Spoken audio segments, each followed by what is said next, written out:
Chapter 868. On a whim, this giant statue of justice is really hard. Yunshi moved his wrist for a while, and it was not too difficult for him to blow the giant statue of justice away. After all, he had fought with Zaka sisters who really had the power of dragons. This fight is just a piece of cake for him. The hard body's power can be used to fight the giant dragon. The reason why he couldn't be invincible in the world of the Dragon War is that he faced two strong opponents. In actual combat, the hard body is powerful enough to make the hero-ranked enemies despair. Even red stone can't withstand such a blow. Now, can you calm down? Holding the little girl who ran to his side again, Yunshi walked to the big pit and looked at Red Stone who was tottering up. Justice needs strength to support. Without enough strength, it is nothing. What kind of giant are you? Red Stone tore off his broken metal shackles. Even in the battle with Xiao Cao, he was never beaten so badly. He had even no chance to free the shackles and fight with all his strength. Half of his body was basically destroyed, and ordinary human beings would have died long ago. The hard body's fist damaged not only his shoulders and muscles, but also his nerves and internal organs. I don't have the blood of any giant, it's hard body. Yunshi looked at Red Stone, who had rashly attacked him, and hoped that he would exercise his justice after more consideration, otherwise, he would die here sooner or later. At this time, Yunshi still didn't realize the persistence of the Red Steel genre's strong men and their ways of thinking. Sure enough. I believe you. The owner of the hard body, you are a friend of the Red Steel genre. Although he was dying, Red Stone still laughed while vomiting blood. You are going to die. Yunshi was sure of the power of his fist. His punch was enough to kill any ordinary person. However, the body structure of the Red Steel genre's strong men is completely different from that of a human, so Red Stone can withstand Yunshi's punch. Next time, let's fight again. What's your name? Red Stone, who found that he was still bleeding, looked curiously at Yunshi in front of him. What kind of person is this? If you only look at his body size, he will not believe that such a person can cultivate the hard body. Is it a natural gift? That's too enviable. This is the ultimate fantasy of all the disciples of the Red Steel genre. In order to obtain this talent, the fighters of the Red Steel genre can do whatever it takes. 1,000 days of hard work under the waterfall. Running in the sunset with huge tires. Do not eat or drink on the ice and snow plateau. In order to cultivate the hard body, these lethal cultivation methods are common to the Red Steel genre's fighters. The Red Steel genre would have been destroyed if it had not been for the Vitality State skill to save their lives. Yunshi, have a good rest, her parents are here. They already saw the little girl's parents who were looking at them with a worried look. Ho ho, it's really a good fight. Yunshi, I remember your name, and you will be our friend of the Red Steel genre. Red Stone smiled at Yunshi's back. His feet were close together, his body stood like a marble statue, his hands were raised, and then he fall into a state of complete silence. His whole person had really become a giant statue emitting justice, motionless, just like an artist's masterpiece, and every muscle in his body had a granite-like color. It is the unique skill of the Red Steel genre, Vitality State. In the following days, this giant statue of justice became the landscape of the square, climbed up and down by many curious children, and became the copy object of many art students. It's hard to find such a vivid giant statue. Thank you so much. We lost our way here and almost collapse. In fact, we've been here before, but now it's changed so much that we can't recognize it. The little girl's parents held Yunshi's hand tightly and were about to cry. Big brother is very kind to me, thank you for your bread. It could be seen that the little girl's family had a good tutor, and it seemed that they were nobles from the Western God's domain. Yunshi wasn't surprised that they would get lost in this city. In Yunshi's memory, this city has changed a lot compared to the time when he first arrived here. Except for the Sword Palace, the whole Sword Palace area attracted aristocratic families and nobles from various Gold's domains because of the news that the White Lotus secret treasure would appear. The noble families almost bought all the land near the White Lotus Sword Palace, and then began to build. The later powers, except a few superpowers, bought the real estate at unimaginable prices, and others could only buy the real estate development in a slightly distant area. Up till now, even the outermost territory of the sword tip area near the edge of the defense magic array had risen to more than 100 times the original price, so the supply still exceeds the demand. The development and transaction of real estate in the White Lotus Sword Palace region have become the hottest economic growth point in the entire White Lotus Sword domain. Take the shop run by the Knights and Magic team as an example. In just 1 month, the price has risen to 1,000 times that of its original price when they bought it. The dessert shop where Yoon Shi first dated the Golden Crow Princess has become a building with more than 10 floors. The painting style around the White Lotus Sword Palace has changed dramatically. The castles of the Western Gods domain. Taoism halls from many different sword domains. Even Buddhist temples and churches have sprung up, and there is even a growing trend. The news that the White Lotus secret treasure is about to appear is like a stone thrown into the water. The ripples aroused by it rippled to most of the Endless Gods domains. After seeing off the family, Yoon Shi suddenly had a whim. Buddhism. For the first time, Yoon Shi, who was cultivating the Paranirmita Vasavatin scroll, had the idea of going to a Buddhist temple to look. Chapter 869. Buddhist scripture. Buddhist temples are easy to find. After all, they are one of the biggest forces in the East Gods domain. Be merciful. Who will go to hell if I don't, is one of the teachings of Buddhism. In order to save all living beings, Buddhist cultivators have always spared no pains. They can be found in any corner of the Endless Gods domains. The morning bell and the evening drum, together with the clean and solemn temples, can you tell where these great cultivators are just by asking anyone? For High Temple? Yoon Shi looked up at this medium-sized temple. The name sounds great. The sea of suffering is boundless, why don't you turn around? On the door of the temple, Yoon Shi saw the Buddhist's warning words. Well, I have a good impression. Yoon Shi walked into the temple. A few novice cultivators were sweeping the floor, sweeping the fallen leaves into the dustpan. Seeing Yoon Shi, they showed their curious eyes. It can be seen that they are not residents of White Lotus Sword domain, but Buddhist children from other gods' domains. They have not officially become Buddhist cultivators, and they still have hair. This is proof that they have not been disciplined. Amitabha, benefactor, you are predestined by our Buddha. Before Yoon Shi entered the hall, a monk with a white beard came out on his own initiative and looked at Yoon Shi with incomparably kind eyes, as if he had seen his own child. That master. I just came to have a look. Yoon Shi looked at the old monk in front of him in some confusion. It seems that the first time he met the Buddha's Maha mystery on the starry sky chessboard, he heard the same words. Come and see. It's fate. Benefactor, I see that you have great wisdom and perseverance between your eyes and eyebrows. You are a good seedling of our Buddhist scriptures. The old monk looked at Yoon Shi and smiled. This was absolutely true. Beauty symbolized order and truth. It was the most favored of the world rules. If people like Yoon Shi entered Buddhism, they would definitely be good seedlings of cultivation. If you used Taoism as an example, the situation would stay the same. No school would ever let such a disciple go. Really? Yoon Shi, who recently cultivated the Paranimita Vasavatin scroll and felt good, muttered, Am I really connected with Buddhism? Thunderbolt. Pala. It was clearly daytime. The sky above the Fahai temple had suddenly darkened. It seemed that something was brewing. Master, I have a problem. Yoon Shi could be said to know next to nothing about Buddhism. After all, bakery owners wouldn't need the skill of chanting sutras and eating vegetarian food. Amitabha, please come into the hall, benefactor. Today is a good day to preach Buddhism. The old monk welcomed Yoon Shi into the Mahavira hall happily.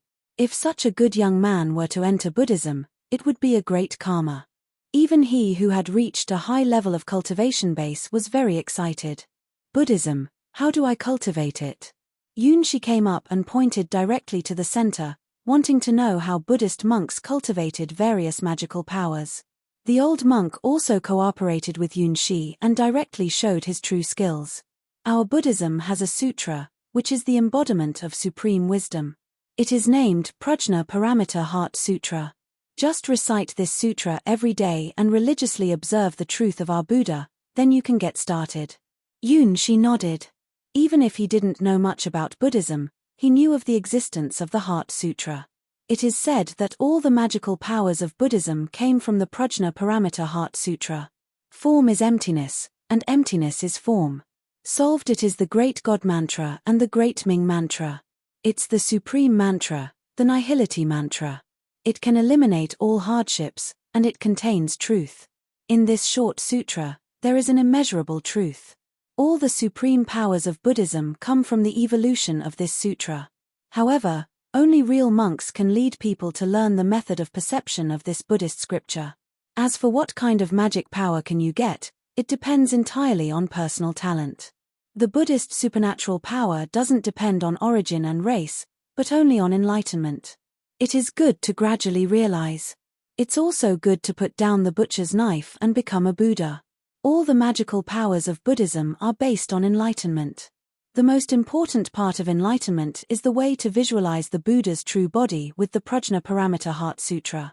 Sacrificial relics are not different in form from emptiness. Form is emptiness, and emptiness is form. Looking at Yunshi's face, the prayer beads in the old monk's hand was trembling constantly. Solved, this phenomenon is abnormal, absolutely abnormal. At this moment, the old monk who presided over this temple named Fahai felt the opportunity of a certain Buddhist destiny. The young man in white is definitely destined for Buddhism. He is the kind of genius who can really carry forward Buddhism. Look, he just listened to the Prajna Paramita Heart Sutra once, and showed a relaxed expression. It is a great loss for Buddhism that people such as him don't enter Buddhism. Buzz. Buzz. The sky of White Lotus Sword domain began to swell with wind and clouds, as if a huge force was about to tear down all the barriers and come to this world. What's the matter? Even Cassina, the battle god in the water god's liquor store, was awakened by the movement of the sky. At the door of the sky tower, the guardian Lilibet pulled up her dark blue magic sword and rushed to the scene of the incident. The ice blue word light appeared in the sky of White Lotus Sword domain, but it failed to stop this disaster completely for the first time. In the billowing black clouds, there is a kind of extremely terrible force, which even spans the distance of countless stars and roars over the sword tip area of White Lotus Sword domain. The next second, countless black crystals were shot down from the sky and hit the ground hard. Without exception, they all fell onto the Buddhist temple named Fahai. Bald donkey. Go to hell. The girl's roar resounded through the sky. Every time a crystal fell, the area where the crystal was located, that is, the Buddhist temple, would fall into darkness, and even the space would be completely distorted and polluted. Yunshi just blinked his eyes and found that the old monk, the Mahavira Hall, and the little monks sweeping the floor were all gone. Instead, a black crystal suddenly appeared, releasing a kind of death breath that could wither all things. Chapter 870, The Temptation of Ancient Gods. What the hell happened? Yunshi stared, dumbfounded, at the black crystal standing in the center of the former Buddhist temple. In that moment, the entire Fahai temple disappeared from the earth, completely vanishing without a trace, not even a single brick left behind. Even the trees and flowers planted in the temple were gone, as if an invisible hand had directly wiped Fahai temple off the earth. The only thing left is this tall black crystal. Icy. Twist. Zero pending dark. Just looking at this black crystal gives one a feeling of heart-thumping excitement, even a sense of madness. Strands of black mist were emanating from the black crystal, and upon closer inspection, it was revealed that these mists were composed of countless tiny black particles. Not good, there was something wrong with the fog.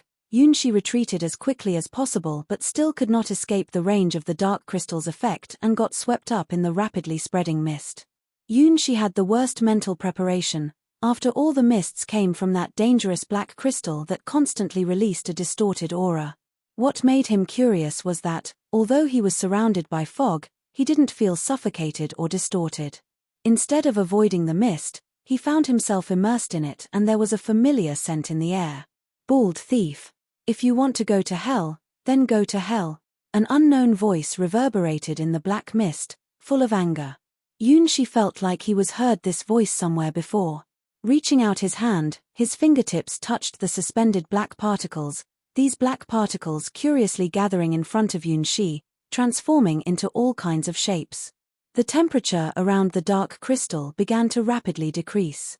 Ka, ka, ka. Something was tapping on the crystal from inside, trying to get out. This thing can't come out.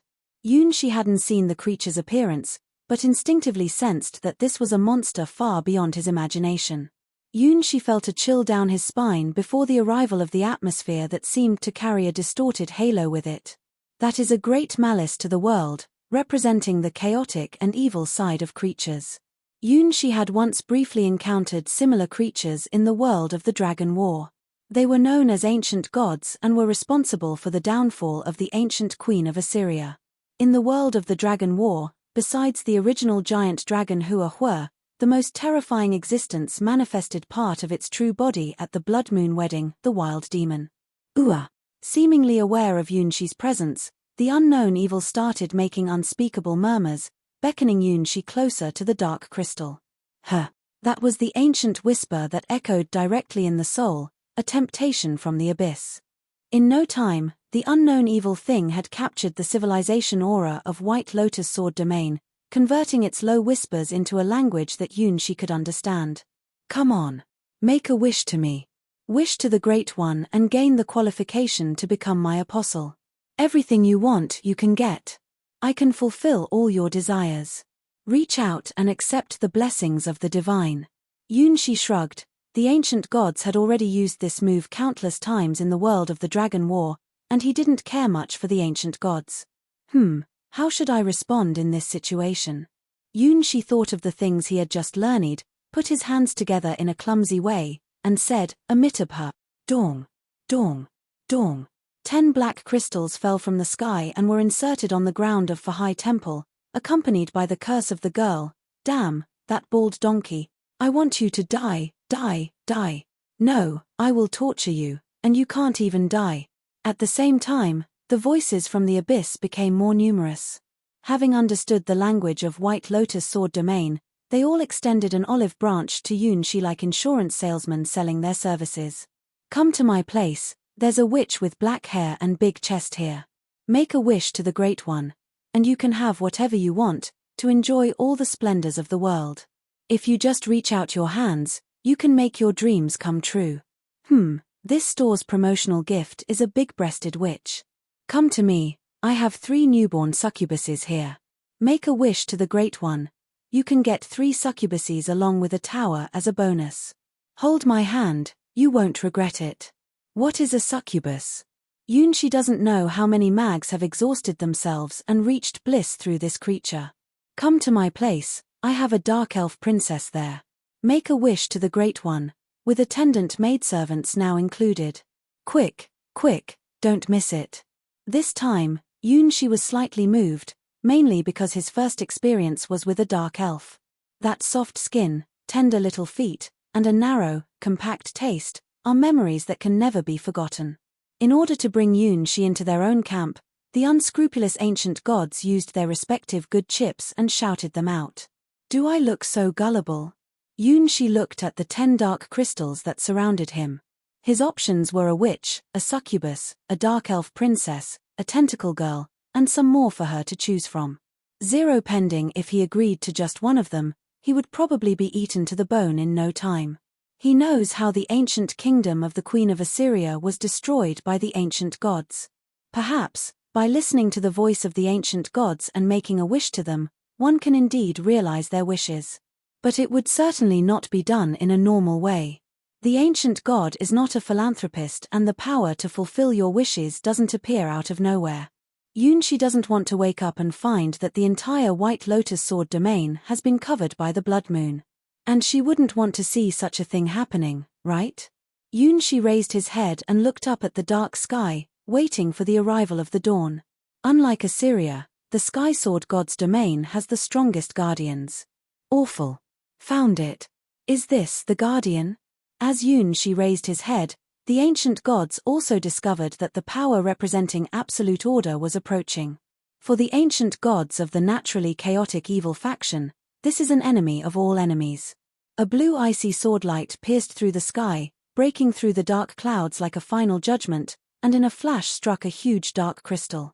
The azure divine swordlight glimmered, instantly dispersing all the dark fog, precisely striking the culprits who caused it all. As Yunshi thought, she arrived.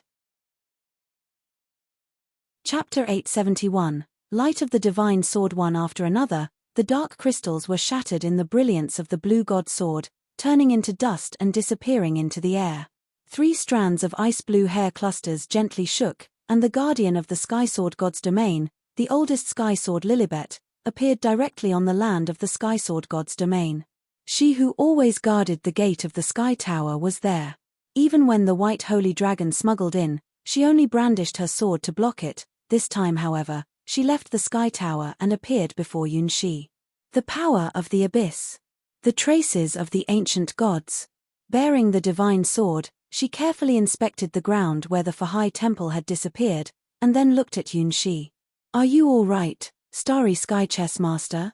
This is the secret known only to a few people in the Endless Gods domains, namely Yunshi, Cassina the battle god, and Lilibet. Recently, a huge stir was caused in the Endless Gods domains by the Starry Sky Chess Master, who shocked countless legend-ranked strong people. Only 16 years old this year, he is still studying in White Lotus Sword Palace.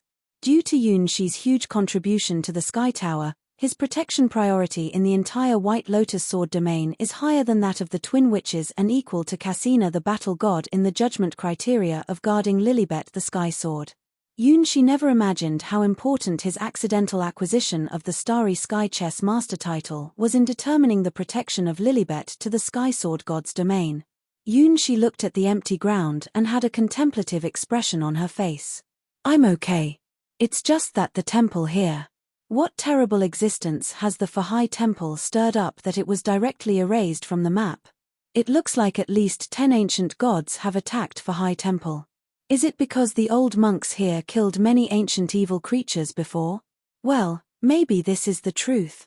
When Yunshi recalled the appearance of the old monk chanting the Buddhist scripture of Prajnaparamita Heart Sutra, he felt he had guessed the truth.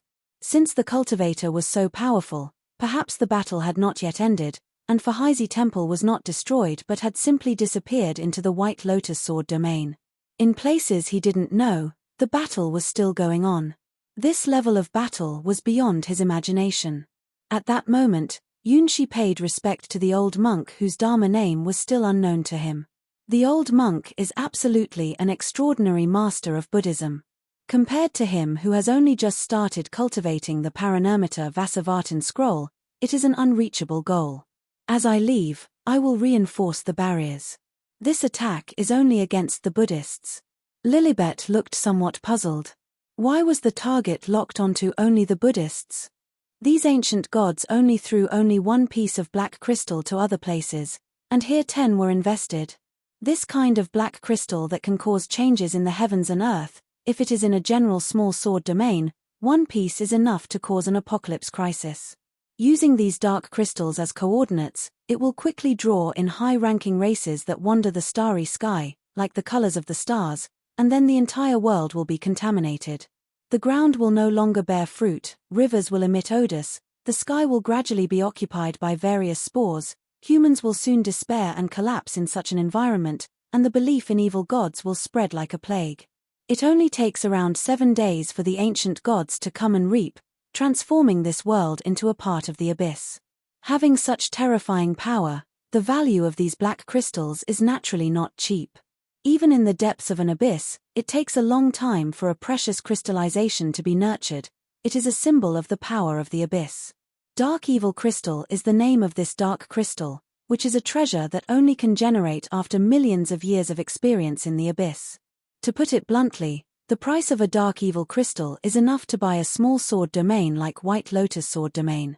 Who is so bored that they would drop so many Dark Evil Crystals here, worth more than 10 times the price of a White Lotus Sword domain, just to drag several Buddhist temples into the abyss? This kind of luxury waste is like smashing ants with gold. Lilibet will not ignore these Dark Evil Crystals. As soon as they are discovered, she will immediately rush to destroy them. Go back where you came from. This world is a guarded land.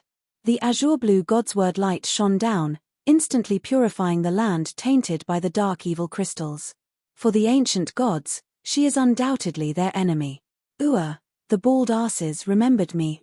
This is not over. After the coordinates were destroyed, a twisted ripple emanated from the side of the abyss. The princess of the abyss resentfully cursed the Buddhist sects under the endless gods' domains. Done, the pollution alert is lifted. Lilibet pulled back her divine sword and arrived in front of Yunxi, pressing his forehead with her hand. You are not polluted, very good.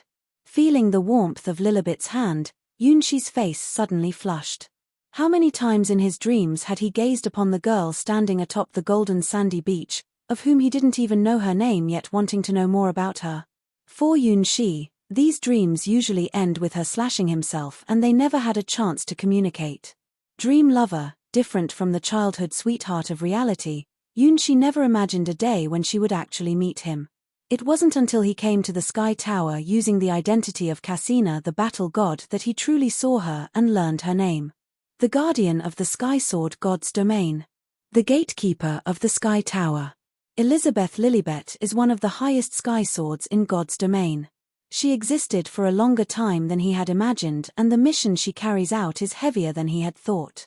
Compared to the time she has existed and the things she has faced, he feels so small. Compared to Cassina the battle god, who also wields the Sky Sword, she gives off a feeling so sacred and inviolable that Yunxi can hardly imagine what it would be like to come in contact with her. It was not until her little hand really and truly pressed against his forehead that Yunxi was sure it was real, not just his daydream. Her hands weren't cold but instead carried a warm temperature. She looked at him with a gaze no longer as indifferent as before. It was a gentle, caring look. Yunxi had much more and closer contact with other females, but Lilibet only extended her hand to lightly touch his forehead and his heart rate started to accelerate. Ah, this is the taste of love. Chapter 872. Her expectations. No matter what time it is, I will always protect you.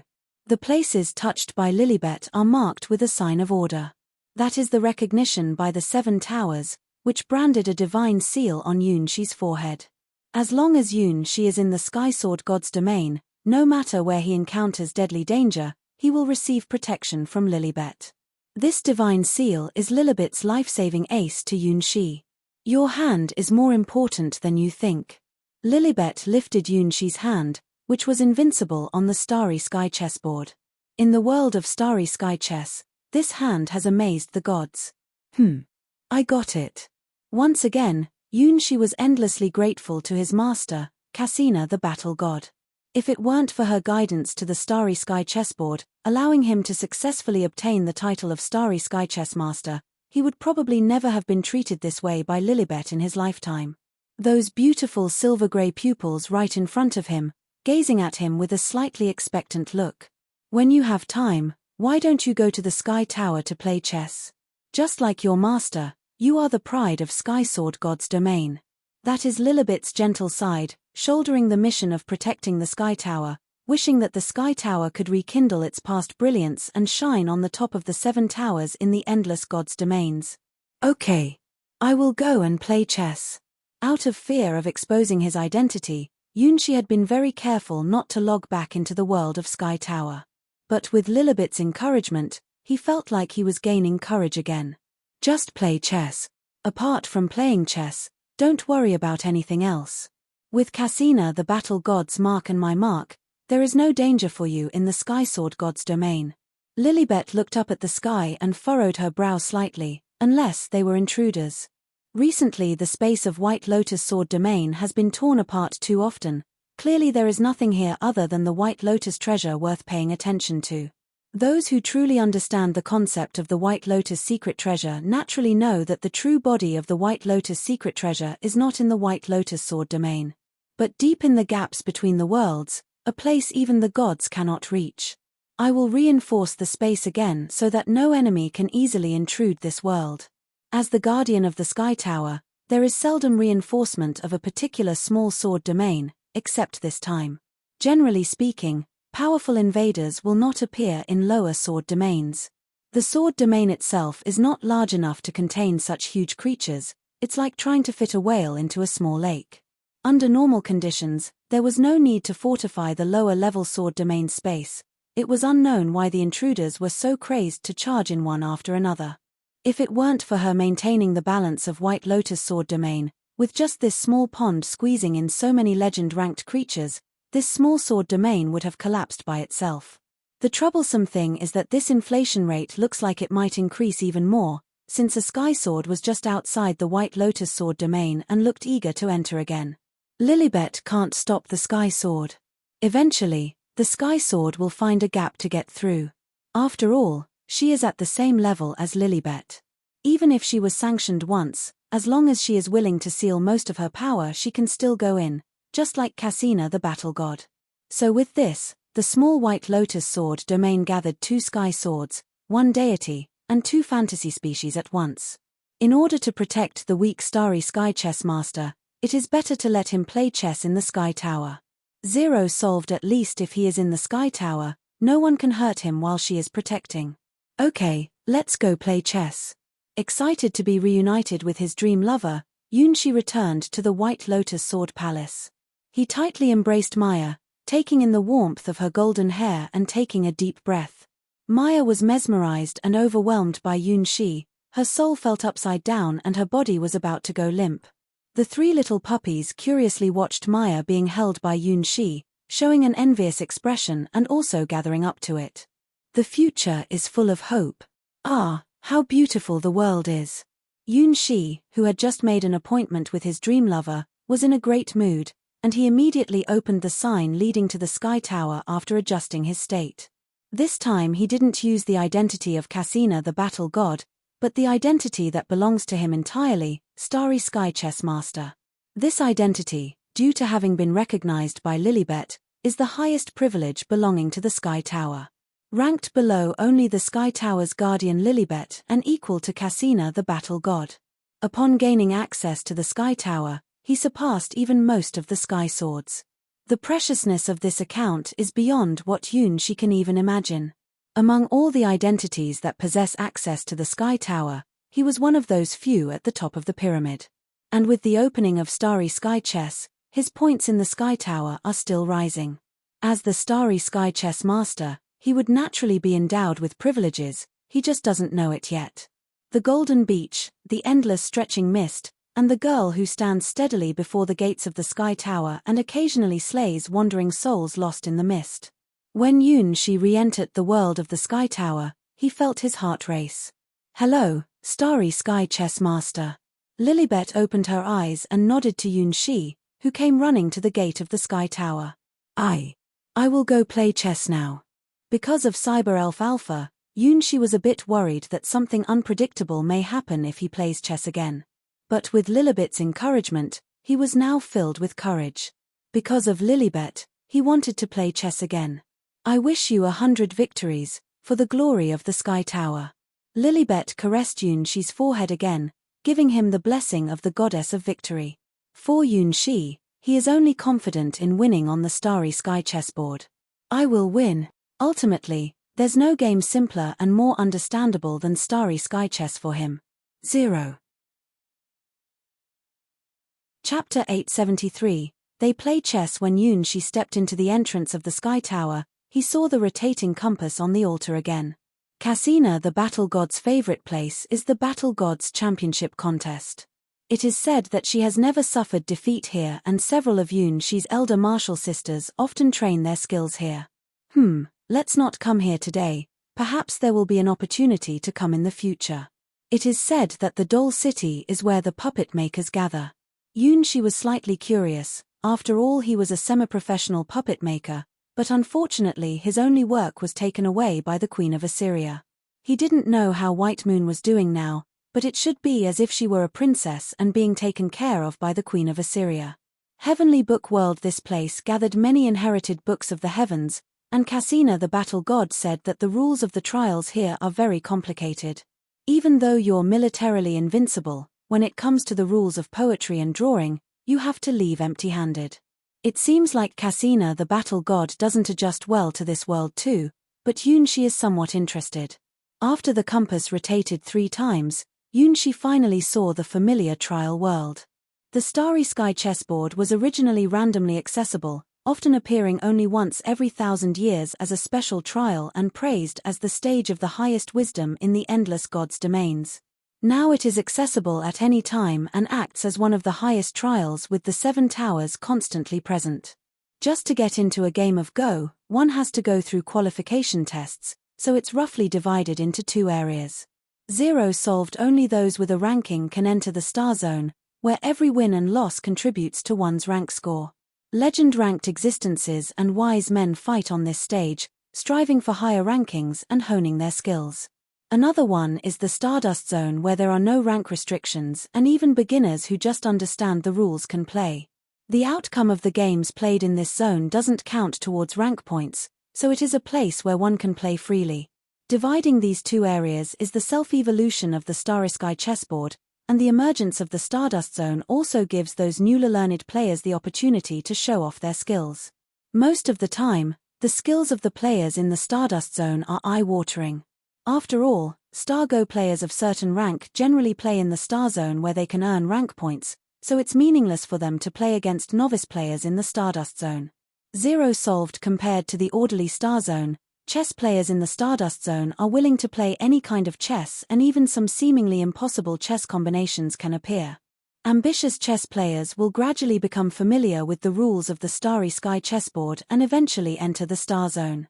Of course, there are also pure hobbyists who probably have no chance of entering the Star Zone their entire life, but still enjoy playing chess. The people who are the happiest about the opening of the Starry Sky chessboard are these people. When Yun-shi saw these 2 zones for the first time, he curiously entered spectator mode. In the Star Zone, the most watched chess games are those between Cyber Elf Alpha and Gem Princess, both of which are names Yun-shi is very familiar with. But upon entering, Yun-shi found that Gem Princess was completely routed and was about to be defeated by Cyber Elf Alpha. As expected, Cyber Elf Alpha is still unbeatable. This time, the Ruby Dragon Orphina lost to Cyber Elf Alpha for the 50th time. I feel like Cyber Elf Alpha's calculation capabilities have been supercharged, it's totally brute force crushing. In fact, the chess strength of the Ruby Dragon Orphina has also increased, but Cyber Elf Alpha has increased more.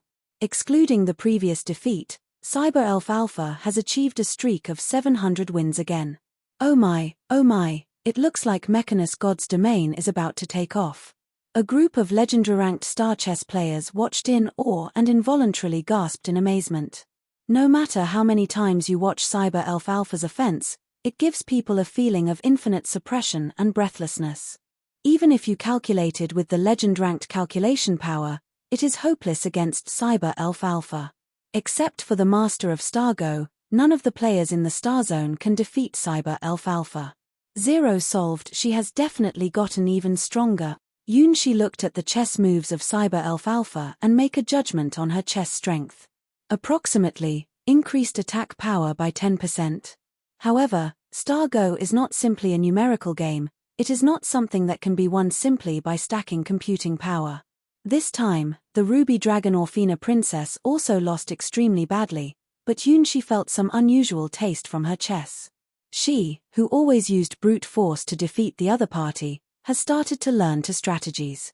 In Starry Sky chess, theoretically, there are countless different solutions for each move because the Starry Sky chessboard is a constantly changing world and every step can cause different results. The strategy of Cyber Elf Alpha was to find the best solution in each step and gradually force the opponent into a dead end, leaving no chance for the opponent. However, each step may be the optimal solution, but it doesn't necessarily represent victory in the game. Because of the infinite variations of the Starry Sky chessboard, perhaps the first 10 moves are optimal solutions, but the 11th move can cause drastic changes. This is the charm of the Starry Sky chessboard, full of infinite unknown wisdom. The tiny Starry Sky chessboard reflects an endless starry sky and the majestic view of the universe. Cyber Elf Alpha is an exceptionally powerful faction in the Starry Sky chessboard, with absolute crushing power compared to others, but she is not invincible. At least, the Ruby Dragon Orphina had already started to get used to being crushed down by Alpha's calculation power, and even started to catch a flicker of light under absolute disadvantage. In Yun-shi's eyes, there is still hope in this game.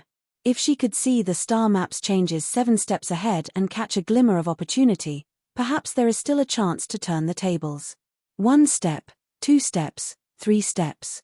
Under Yunshi's gaze, the ruby dragon Orphina finally took the 7th step, which could change the entire game. It was obvious that she was aware of it, but just a moment's miscalculation meant that she couldn't make the move at the right time, in the right place. Perhaps she did catch a glimmer of inspiration, but sadly she was unable to turn that inspiration into her own true potential. After this step, it seemed that the ruby dragon Orphina had realized something as well. The chess piece which was supposed to fall remained suspended for a long time. I admit defeat. 0 solved finally. The ruby dragon Orphina surrendered, ending this torturous game. Chapter 874, Evolutionary Alpha Alpha, You're Getting Stronger. The ruby dragon Orphina looked at her opponent with a complicated gaze. 0 solved today. As always, she also occupies the first place in the Star Zone and challenges all the high-level Starry Sky Go players in the Star Zone.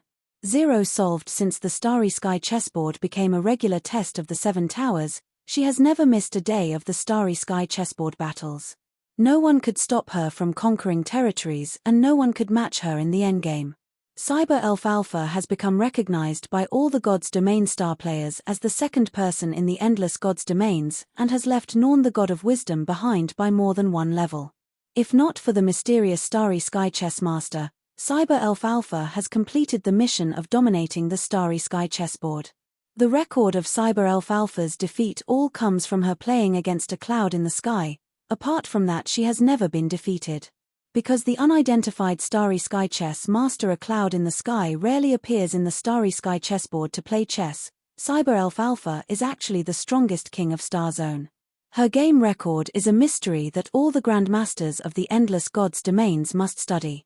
In particular, the 3 games with Starry Sky Chess Master, a cloud in the sky, were written in the history of Starry Sky Chess. As long as it is a chess player in Star Zone, there is no one who has not been defeated by Cyber Elf Alpha. Among them, the 3 sisters of Norn the God of Wisdom, and the ruby dragon Orphina are closest to Cyber Elf Alpha in strength and particularly like to play chess. This game has been the 50th consecutive defeat of the ruby dragon Orphina against Cyber Elf Alpha. If an ordinary person played this game, he would probably quit soon. However, during the last round, Orphina could sense that something was different from the past. Cyber Elf Alpha's absolute skill still looks invincible. So, what was it she just saw in a flash? The ruby dragon Orphina stared at the star map. The star map used by the Starry Sky chessboard in each game is different, and the tactics are naturally different. This is one of the greatest charms of Starry Sky chess. Her intuition can't be wrong. There is a way to defeat Cyber Elf Alpha in the game just ended. She just missed that opportunity and the chance to succeed at the first time. For the ruby dragon Orphina, who is also good at attacking, playing chess with Cyber Elf Alpha is the most worrying, because her best attacking skill is never used. Out of 50 consecutive losses, she seemed to barely glimpse a glimmer of hope in this one. You have also gotten stronger too. Star chess really is the most interesting game. Cyber Elf Alpha had noticed that at one point in the game, her win rate had suddenly dropped below 50%. It was a very sudden piece of data, enough to make Cyber Elf Alpha wonder if her powerful quantum computer had made a mistake. After playback and calculation, Cyber Elf Alpha finally found out at what time the unstable winning rate appeared. It is amazing, she completely overpowered her opponent throughout the entire game, but due to the infinite possibilities of Starry chess, her opponent did manage to find a way to turn the tide in the very last move. Of course, even if she played that hand, it didn't necessarily mean she would really win against Cyber Elf Alpha. When in a predicament, Cyber Elf Alpha still has the trump card of extreme overclocking, which allows her to increase her computational power to multiple times that of the legend rank, just like when she initially faced the invincible Starry Sky Chess Master. However, if she is pushed to that point, it meant that Cyber Elf Alpha must expend a vast amount of resources to play the game. So far, only Starry Sky Chess Master, a cloud in the sky, has forced Cyber Elf Alpha into that desperate situation and defeated her with a huge advantage. He is always the first imaginary enemy in the ranking of Alpha's opponents. In order to defeat him, She even launched the revolution of mechanical gods domain and dominated the construction plan of the new planetary quantum computer group. All this, just to play a game of chess. Humans thought Cyber Elf Alpha betrayed them when in fact it was all a mere case of paranoia. Cyber Elf Alpha doesn't care about human affairs at all, as long as it doesn't interfere with her playing chess. Recently, the human forces of Mechanus God's domain seem to have finally understood this, and the rebellious armies have also quieted down and turned to underground activities.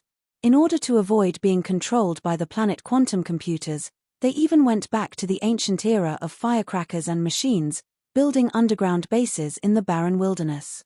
It's all self-deception in the end. Under the Sky Eye system created by the quantum computer group, even an ant moving on the ground can be marked in the calculation area of the quantum computer group. They thought their underground bases were safe, but they were actually refuges prepared especially for them by the quantum computers. In addition to this small group of people, the vast majority of human beings in the mechanical gods domain began to accept the new order under the control of Cyber Elf Alpha. With the help of the quantum computer groups who have obtained self-will, the civilization level of Mechanus God's domain even took a step further. As the new electronic spirit, Cyber Elf Alpha quickly gained the recognition of the gods of the Western Gods domain, becoming a rising star. Cyber Elf Alpha's battles on the starry sky chessboard have also made the exchanges between Mechanus God's domain and other gods' domains much better. As for those guys who have now regressed to hunting with firecrackers, they will basically be swept into the old history, becoming a rare species in the Mechanus God's domain. Chapter 875. Starry Sky Chess's charm. 99% of the population of the mechanical gods domain has recognized the dominance of Cyber Elf Alpha over the mechanical gods domain and has begun to get used to a new order. Now, people are willing to build a new planetary quantum computer group, because every time one is built, the civilization level of mechanical gods domain will increase by a few points. The painting style of the entire mechanical gods domain also began to develop towards the coexistence of gods and machines. Once, due to the extremely exclusionary trend of the mechanical gods domain, once gods enter it, they will feel uncomfortable instinctively, resulting in the exclusion of the mechanical gods domain by almost the entire Western gods domain, and all aspects of communication have stopped. The birth of Cyber Elf Alpha completely changed the foolish decision of locking the gods domain and closing the door to other gods domains. Since the mechanical gods domain has a new electronic god, other gods domains have begun to actively contact this remote gods domain, and more alchemists and elves have also begun to come Alpha Star. The current Alpha Star has replaced the original position of the capital star of mechanical gods domain and becomes the core of mechanical gods domain. The mechanical gods domain no longer completely rejects the existence of the power of fantasy as in the past. Some fantasy species wandering in the starry sky have also begun to cast nests in the mechanical gods domain. The new era of the mechanical gods domain, or Cyber Elf Alpha, has arrived. In the face of this general trend, the conservatives in the mechanical gods domain are still struggling, but anyone can see that it is only a matter of time before their voices disappear. The newly born mechanical gods domain doesn't need those old forces who are still stuck in their old ways. Even the existence of Cyber Elf Alpha doesn't want to admit it, and remained in the past. Their insistence is meaningless. As recorded in the ancient history of Mechanus God's domain, the world has entered the era of steel, aircraft, and artillery. The feudal forces of cold weapons and cavalry fighting are really ridiculous. Even their existence is the result of the calculation of Cyber Elf Alpha. Because the variables they can generate are insignificant under the general situation in the mechanical gods domain. Let's just treat them as a picture of the old times there. Anyway, even those nuclear bombs they regard as the last cards can only blow themselves up and cause no damage to Alpha. The planetary quantum computer team that built the Judgment of Heaven system can make those ancient nuclear bombs disappear from the world within 10 seconds. Starting from abandoning the power of the planetary quantum computer group and retreating to the wilderness and underground bases, these aristocrats of the old era are actually divorced from the era, but they stubbornly believe that there is a chance to rise again. This is really a huge illusion. How can they compete with the quantum computer group without resources and intelligence? Cyber Elf Alpha has long ignored them. The variables that can be triggered by a game of chess played by her on the Starry Sky chessboard are thousands of times greater than those of the humans. The influence of Cyber Elf Alpha on the Starry Sky chessboard in the Endless Gods domains, which represents the mechanical gods domain, is beyond the reach of human beings in the old era. Their vision is still limited to the Star River aristocrats who ruled the human era, and they can't understand the overall situation of Cyber Elf Alpha at all. For Cyber Elf Alpha, everything is the result of computing power. Having more computing power is the evolution path of Cyber Elf Alpha. The Starry Sky chessboard is the battlefield belonging to Cyber Elf Alpha and her chosen road. Here, there are countless opponents. Every game of Starry Sky chess can make Cyber Elf Alpha feel happy and her heart beat faster. Does it feel good to crush your opponent? That's certainly the best thing. For Cyber Elf Alpha, the infinite variety of variables of the Starry Sky chessboard and the games with gods and legend-ranked beings is the best way of cultivation. With continuous success, the experience and data gained by Cyber Elf Alpha are also increasing. There is nothing more wonderful than this. With every win, Cyber Elf Alpha will gain. Starry Sky Chess, the stage representing the highest wisdom of the Endless Gods domains, is her battlefield. Not only her, but anyone who really discovers the mystery of infinite rules contained in Starry Sky Chess will be immersed in it. Regardless of race or origin, you can experience the pleasure of being in charge of the stars as long as you play on this chessboard. The more you play Starry Sky Chess, the more you can feel the magic of the Starry Sky chessboard. It is a magic tool that can show the star map and evolve the changes of billions of stars. In just 1 month, the number of legend-rank strong people who joined Starry Sky Chess has increased tenfold, and the number of hero-ranked is even more numerous than that. There is no doubt that this trend is still growing. The Starry Sky chessboard, which was only opened once 1,000 years, has finally shown its charm to the Endless Gods domains, and has become an irresistible temptation for even gods. Pick up the chess pieces representing the stars, lay out and kill on the endless star map. This is a miracle that even gods can't do. It belongs to the miracle of the Starry Sky chessboard. You can't understand the mystery of the chess manual alone. Only when you really sit in front of the Starry Sky chessboard and pick up your own pieces to play chess can you experience the feeling that you are the master of the stars. The Starry Sky chessboard has such incredible power. Even gods are immersed in it, let alone hero-ranked creatures. In order to pass the rank recognition, even many legend-ranked beings have humbly asked the gifted hero-ranked Starry Sky chess players for advice. Now, as long as there are Starry Sky chess players, they are all hotcakes, and they will even be scrambled for. If it weren't for most of the Starry Sky chess players being at the legend rank, they would have been robbed by those legend-ranked players who haven't passed the grade examination to teach them chess. Chapter 876. Admission. They have become stronger. As the best player of Starry Sky Chess, Yunshi is very happy to see so many people start to play Starry Sky Chess. At first, he thought that the Endless Gods domains would play Starry Sky Chess with only 4 to 7 players. Unexpectedly, after the official opening of the Starry Sky chessboard, it would attract many legend-ranked existences to play as well. At the moment, there are more than 100 chess players gathered in the Star Zone, and more chess players are blocked out of the Star Zone by the horrible entering test. So, who does he want to play Go with? Yunshi's eyes are first placed on Cyber Elf Alpha, who is the focus of the Star Zone at all times. Zero solved. If it hadn't been for that sudden trip to the Mechanical Gods domain, Yunshi would not have known how high Cyber Elf Alpha was in that domain. Her charm lies in her infinitely increased computational power, step-by-step approach, and the best approach for every step. After hesitating for a while, Yunshi finally didn't choose Cyber Elf Alpha. He was the kind of person who likes to save the best for last. So, should he choose the Ruby Dragon Orphina? She is a good friend of the Master Cassina, the Battle God, who is one of the senior chess players next to Cyber Elf Alpha. In addition to her, he could also choose the God of Wisdom. In the end, Yunshi didn't choose anyone, but went to another area curiously. Stardust Zone is a gathering area for new people who are familiar with and learning the method of Starry Sky Chess, symbolizing the beginning of the new era of the Starry Sky chessboard. It is because of this zone that the masters of the Endless Gods domains have the chance to contact Starry Sky Chess. Not everyone has the talent to capture the star track. Just completing the entering test accurately is exhausting for many gods. Now, they finally have the opportunity to immerse themselves in the star map of the Starry Sky chessboard and find their own Starry Sky chess method. Some people are born close to the free and unrestrained wind. Their way of playing chess is natural and unrestrained. They will try any chess way. Some people advocate the calculation and deduction flow like Cyberelf Alpha, and require themselves to do their best at every step, without mistakes, and beat their opponents steadily.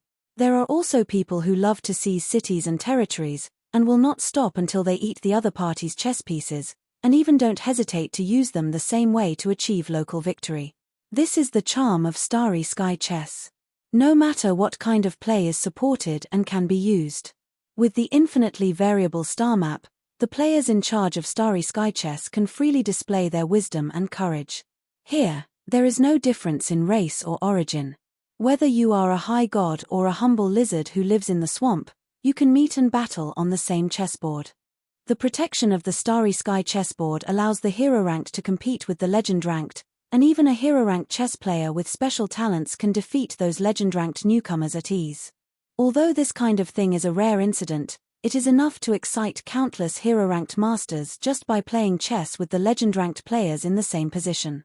Show your chess ability, and then get the approval of the legend rank, and even take the initiative to become the subordinate of the other side. The Starry Sky chessboard has become a huge stage that connected the whole Endless Gods domains. Now, even the most remote god's domain knows the fame of the Starry Sky chessboard, and is flocking to it. Yun Shi, who came to Stardust Zone, saw light spots that were scattered everywhere. Each light spot represented an ongoing match. The Starry Sky chess players who are qualified to play chess in the Star Zone have just broken through the 3 figures, and the number of players in the Stardust Zone is 1,000. In addition to the chess games being played, there are many light spots around these chess games, which are the people who are watching. They may not have the chess skills of the players in the Star Zone, and many of them are still novices brought by their teachers to learn the rules of Starry Sky chess, but Yun Shi can feel the surging enthusiasm. That was a wonderful move. He is worthy of being the wise man of our Night God's domain, for he has won 30 consecutive victories. In this way, it is only a matter of time to pass the entering test. It would be great to enter that circle. That's the legendary area of the Starry Sky chessboard, the battlefield of the gods. Most of the people watching the games are supporting a certain chess player. For these people from small gods domains, it is a daydream to have a relationship with a legend-ranked existence. Most of those small gods domains don't have any god. Under normal conditions, the probability of the birth of the legend rank in these small gods domains is practically 0. But now there is an opportunity. The Starry Sky chessboard doesn't refuse any hero-ranked players. This is the only chance for the hero-ranked from the remote gods domains to get close to the legend-ranked and even communicate face-to-face. Of course, this requires you to have real chess skills, at least to be able to enter the upper region in this Stardust Zone, close to the level of the entering test. Otherwise, the gods will not look at you. Even the weakest legend rank has hundreds of times more computing power than a hero rank. Unless some hero rank has a special talent, it is also a delusion to defeat the legend rank in Starry Sky chess.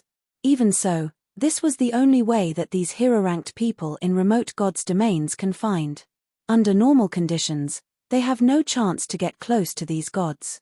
The Starry Sky chessboard brings such an opportunity to the Endless Gods domains. It is in such a thriving environment that the founder of this era, the only chess player recognized by the Starry Sky chessboard, appeared. Well, he also changed his name with the privilege of his own Starry Sky chess master identity, and quietly ran to the Stardust Zone to play chess with the newcomers who had just contacted Starry Sky chessboard. "I'm also a newcomer," the current Starry Sky chess master said to himself.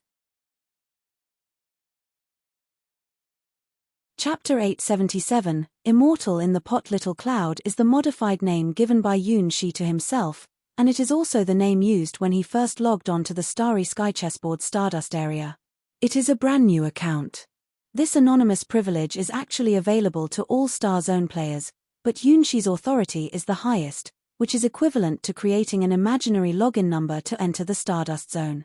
As for why he does this, Yunshi thinks that he is actually a newcomer to Starry Sky Chess. Compared to the long history of the Starry Sky chessboard, he who has only recently officially joined the Starry Sky Chess still has much to learn. He wants to know the history of Starry Sky Chess in the endless gods' domains. Why has everyone suddenly become so fond of Starry Sky Chess? Besides Cyber Elf Alpha, the god of wisdom, and Ruby Princess, who are the other high-level Starry Sky Chess players? Zero solved Yun. She was overwhelmed by too many questions. To learn everything about Starry Sky Chess, it's best to start from the most basic Stardust Zone. If Yunshi were to play chess in the Stardust Zone using the identity of the Starry Sky Chess Master, it would cause a big problem, so he simply created this new account Little Cloud. Looking at the white light surrounding him and the Little Cloud codename on top of his head, Yunshi was very satisfied with the protection the Starry Sky chessboard offered to its players. As long as you don't expose your identity, no one knows who you are in the Starry Sky chessboard. This is also the Starry Sky chessboard's protection for chess players, giving courage to hero-ranked chess players to face legend-ranked chess players. Of course, there are also chess players who don't mind at all their names being made public, such as Cyber Elf Alpha, Norn the God of Wisdom, and the identity of the Ruby Dragon Orphina, which are basically completely open. Most high-level chess players are like this. As legend-ranked chess players, they don't care if people know their identity and have no need to hide it. Just like the Black Mage and Roman Emperor, their aliases are even easier to remember than their real names. Under the codename Little Cloud, Yunshi curiously wandered around the Stardust Zone, seeing one after another incredible chessboard with numerous flaws but occasionally with flashes of brilliance. Yunshi was dumbfounded looking at someone killing his own pieces while playing this. How can it be played like this? It was totally against the trajectory of star movements. Another game started and both sides were playing with great difficulty. One side had obtained the absolute upper hand, but none of both sides had found it. They kept on playing with total energy. Perhaps these chess players are somewhat weak in strength, but Yunshi can see from them an inner love for Starry Sky Chess, even immersing themselves in it. If you were to put it in terms of imagery, it's like being addicted to chess and getting more and more immersed in it until you can't break free. On all kinds of star maps, what remains are their sweat and tears. At times enraged, at times devastated, at times roaring with laughter, Yunshi saw more than just a game of chess, but all sorts of life. The world of the Starry Sky chessboard is pure and enchanting. There are despised demons, symbolic angels, indomitable dragons, and lofty deities inside. On the Starry Sky chessboard, they are all equal, with each wielding Starry Sky chess pieces, playing in an ever-changing starry world. There is no other place that can gather so many strong warriors of different backgrounds and races to fight in such a peaceful yet special way. Compared to Star Zone, which symbolizes the highest wisdom of the endless gods' domains, the Stardust Zone is more enjoyable, where stories of immense joy are happening every moment. Oh no! Did I make a mistake? How did this happen? Oh no! Undo, undo, I want to undo, wah wah wah. I'm completely defeated, I was wrong. No, don't kill me, I'm going to be eaten. I'm going to be eaten. Just as Yunshi was looking east and west, someone stealthily walked up behind him. This is a chess player whose name is known throughout the Stardust Zone. Behind him was a huge gourd, with a big red nose, small eyes, and a white beard. He looked like a master. In fact, he was indeed a peerless master. His name is Immortal in the pot, a cultivator at the Golden Core stage. It is said that there is a world hidden in the gourd behind him, which can instantly release the power of the Milky Way to suppress a domain. Just this particular Earth Immortal had an annoying habit bullying newcomers in the Starry Sky chessboard. He liked to play with rookies. To call it guidance would be incorrect, it is more like a one-sided beating. In Stardust Zone, his strength is able to be ranked at the highest level. Although he has not entered the Star Zone, he is considered one of the most promising legend-ranked players for entering it. After the Starry Sky chessboard was divided into Stardust Zone and Star Zone, he immersed himself in the Stardust Zone all day long and took pleasure in guiding many newcomers. Basically, once he takes a liking to a newcomer, the newcomer would be thoroughly instructed by him. This has become an open secret in Stardust Zone. Today, the Immortal in the pot saw a newcomer who looked very naive. First, when the newcomer came in, he didn't play a game of chess, but instead observed other players, with a curious look on his face. Second, his nickname gave him away. Ever since the Starry Sky Chess Master appeared, 8 out of 10 of the newly joined chess players love to choose a nickname related to Cloud. Alibaba Cloud, Thousand Clouds Question Cloud, 360 Degree Cloud, Fast Wind Cloud, Hum. These are all the newcomers who were guided by the Immortal in the pot. Today, the Immortal in the pot felt that there was a newcomer who needed to be guided by himself. How should he educate this new chess player? Crushing him on the chessboard, crushing him on the chessboard, or crushing him on the chessboard? In short, let the newbie know how weak he is. If you want to succeed and reach for the star zone, it's a journey you must take, child. 0. Chapter 878. Please enter the urn. Hey kid, wanna play a game of chess? After watching Yun Shi for a while, Immortal in the pot finally patted Yun Shi's shoulder generously. Elder, do you want to play chess with me? Yun Shi curiously looked at the Immortal who had appeared in front of him in human form.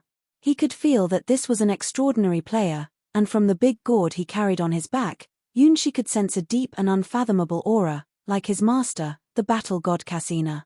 That's right, I'm Immortal in the pot, a cultivator at the Golden Core stage, one of the supreme elders of the Heaven's Path Palace. Are you the new one from the Sky Tower? Immortal in the pot squinted his eyes.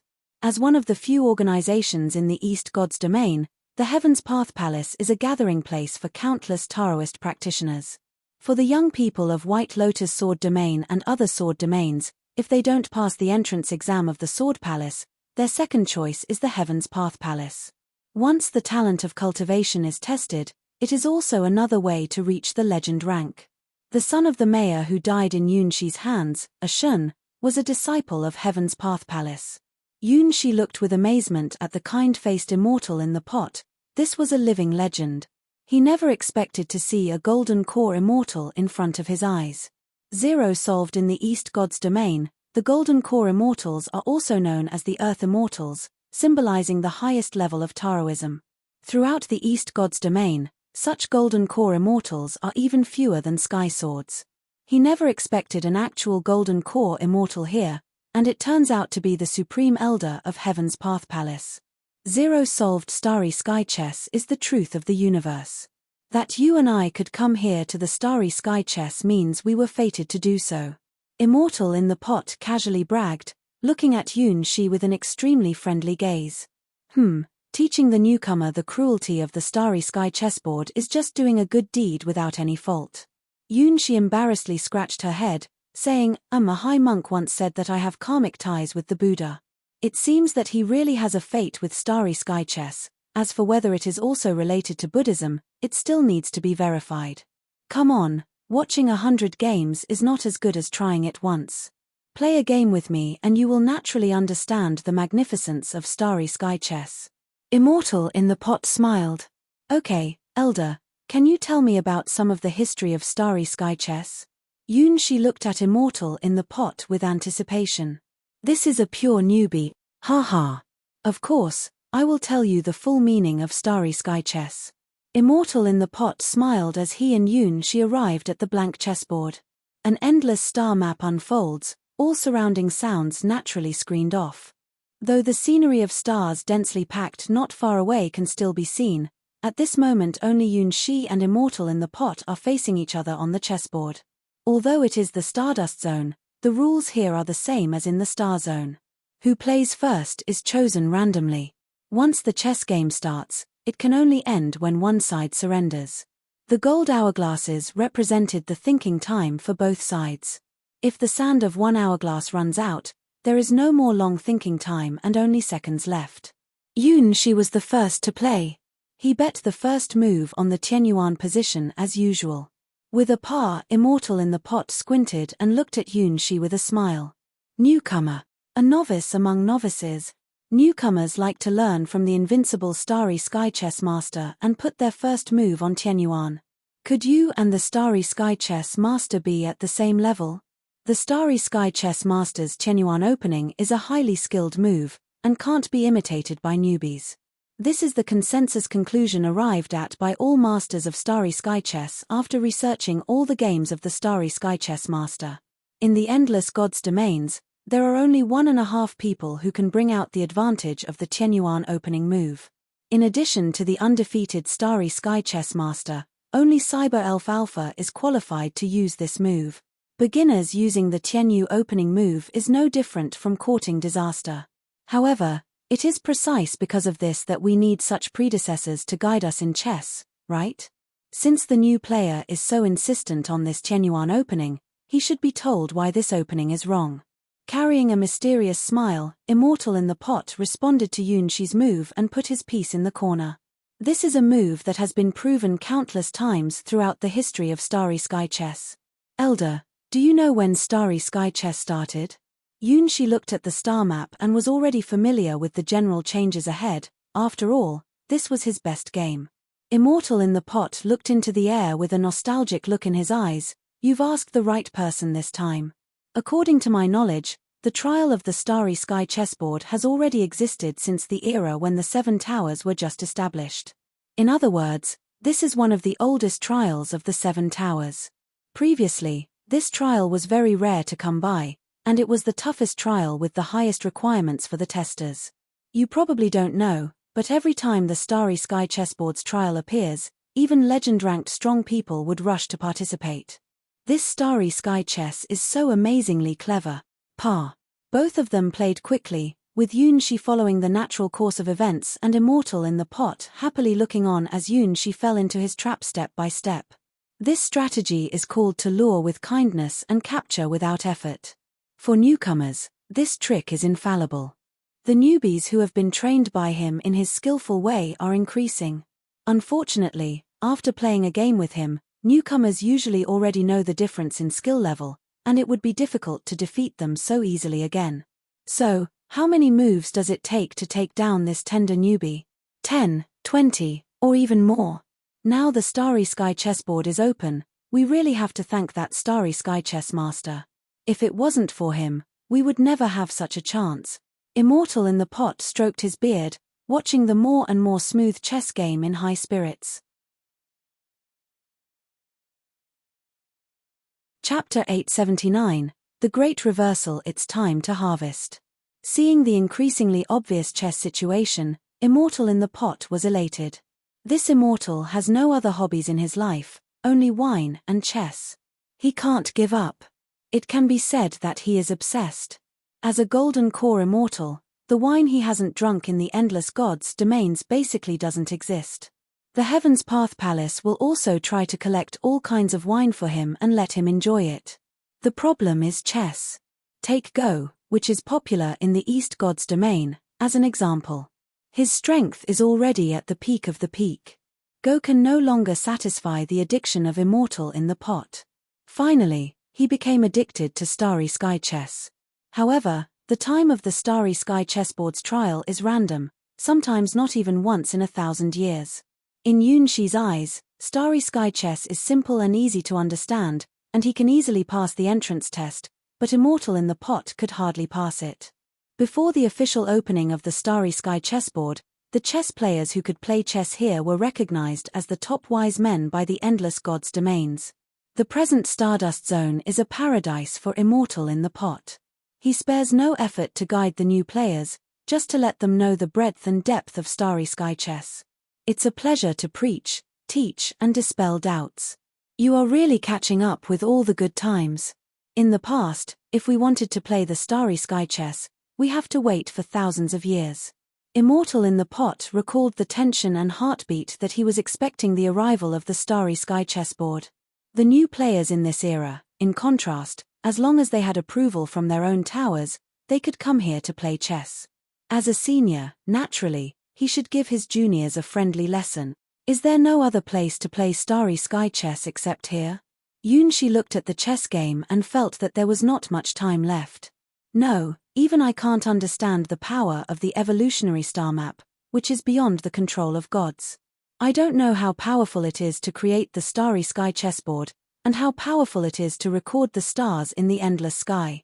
Watching Yoon-shi enter his trap step by step, the mouth of Immortal in the pot showed a wonderful arc. The green and astringent fruit will finally be eaten. Taste the taste of failure, and then come out of it. This is something that young people must learn. Who didn't break his head and bleed on their first try? He wanted to tell the newcomers of Starry Sky Chess by example that the world is not as simple as they think. Immortal in the pot played confidently. If the outcome is determined, there is no need to pretend. Little guy, do you still want to play? Looking at the chess game that had forced Yoon-shi into a desperate situation, Immortal in the pot touched his beard, and his face was elated. Of course. Yoon-shi looked at Immortal in the pot, who had the expression of "I have won" in confusion. Can't he see that the winner of this chess game has been decided 10 moves before? Yoon-shi placed his chess piece in the center of Immortal in the pot's chess pieces. Shua. Shua. Shua. Immortal in the pot looked at the chess piece that fell into his array. First he was puzzled, then his eyes were wide open, and finally he shouted, "Impossible, how did I miss such a trick? This the hell? How can you do this? It's not normal." On the star map, Immortal in the pot's chess pieces instantly became fragmented after Yoon-shi's chess piece was placed in their center. This move was like a deadly scalpel, directly inserted into the heart of Immortal in the pot, making him miserable. Careless, careless, really careless. Immortal in the pot kept patting his thigh, regretful. Why didn't he see it? It's just a mistake that newcomers make. If you go wrong, you will lose. Now, almost all the advantages he built up in the early game were spent, and the situation looked very bad. Wait a minute, let me think. Wiping the sweat on his forehead, Immortal in the pot began his first long thinking of this round. The golden gravel kept falling, and the face of Immortal in the pot who stared at the chessboard became more and more gloomy. What happened? So far, Immortal in the pot has not figured out why he was careless enough to ignore such a loophole in his victory. It is clear that the opponent is just a newcomer. He was only one step away from winning. This feeling is as if a piece of fish on a chopping board suddenly jumped up and turned into a man-eating great white shark in the air. Wait, it seems that it's not just here. The more he looks at it, the more loopholes Immortal in the pot finds. What the hell? When did he make so many mistakes? After so many games of Starry Sky Chess and defeating thousands of newcomers, Immortal in the pot never encountered such a strange thing before. Not only he, but also other chess players who watched the game showed incredible expressions. Will this newcomer win? It was clear that Immortal in the pot had a big advantage just now. Why does it look like he is about to lose? Immortal in the pot was too careless. This newcomer named Little Cloud it seems to have the talent of playing Starry Sky Chess. During the debate, Immortal in the pot took a long breath and fully demonstrated his strong spiritual will. He firmly believes that this is just a coincidence. Due to the infinitely changing characteristics of Starry Sky Chess, such coincidences would occasionally happen. The probability is that the rabbit will kill itself and present itself to the hunter. He can fight back. There is still a chance to turn the table. He can win. Don't feel fear, just go. Victory belongs to those who persist till the end. After a quarter of an hour, Immortal in the pot stared at the chessboard and was completely speechless. There is a strange silence, even with depression and fear. At this moment, his face looked like a withered bitter gourd. Chapter 877, Immortal in the Pot. Little Cloud is the modified name given by Yoon-shi to himself, and it is also the name used when he first logged on to the Starry Sky Chessboard Stardust area. It is a brand new account.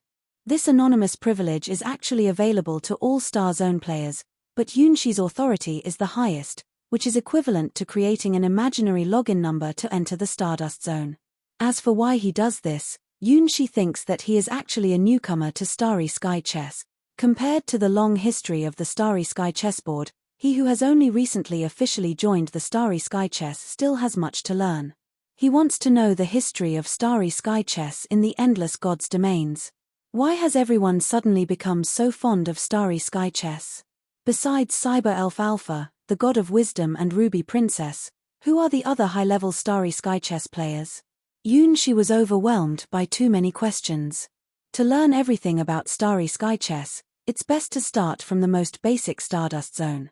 If she were to play chess in the Stardust Zone using the identity of the Starry Sky chess master, it would cause a big problem, so he simply created this new account Little Cloud. Looking at the white light surrounding him and the Little Cloud codename on top of his head, she was very satisfied with the protection the Starry Sky chessboard offered to its players. As long as you don't expose your identity, no one knows who you are in the Starry Sky chessboard. This is also the Starry Sky chessboard's protection for chess players, giving courage to hero-ranked chess players to face legend-ranked chess players. Of course, there are also chess players who don't mind at all their names being made public, such as Cyberelf Alpha, Norn the God of Wisdom, and the identity of the Ruby Dragon Orphina, which are basically completely open. Most high-level chess players are like this. As legend-ranked chess players, they don't care if people know their identity and have no need to hide it. Just like the Black Mage and Roman Emperor, their aliases are even easier to remember than their real names. Under the codename Little Cloud, she curiously wandered around the Stardust Zone, seeing one after another incredible chessboard with numerous flaws but occasionally with flashes of brilliance. She was dumbfounded looking at someone killing his own pieces while playing this. How can it be played like this?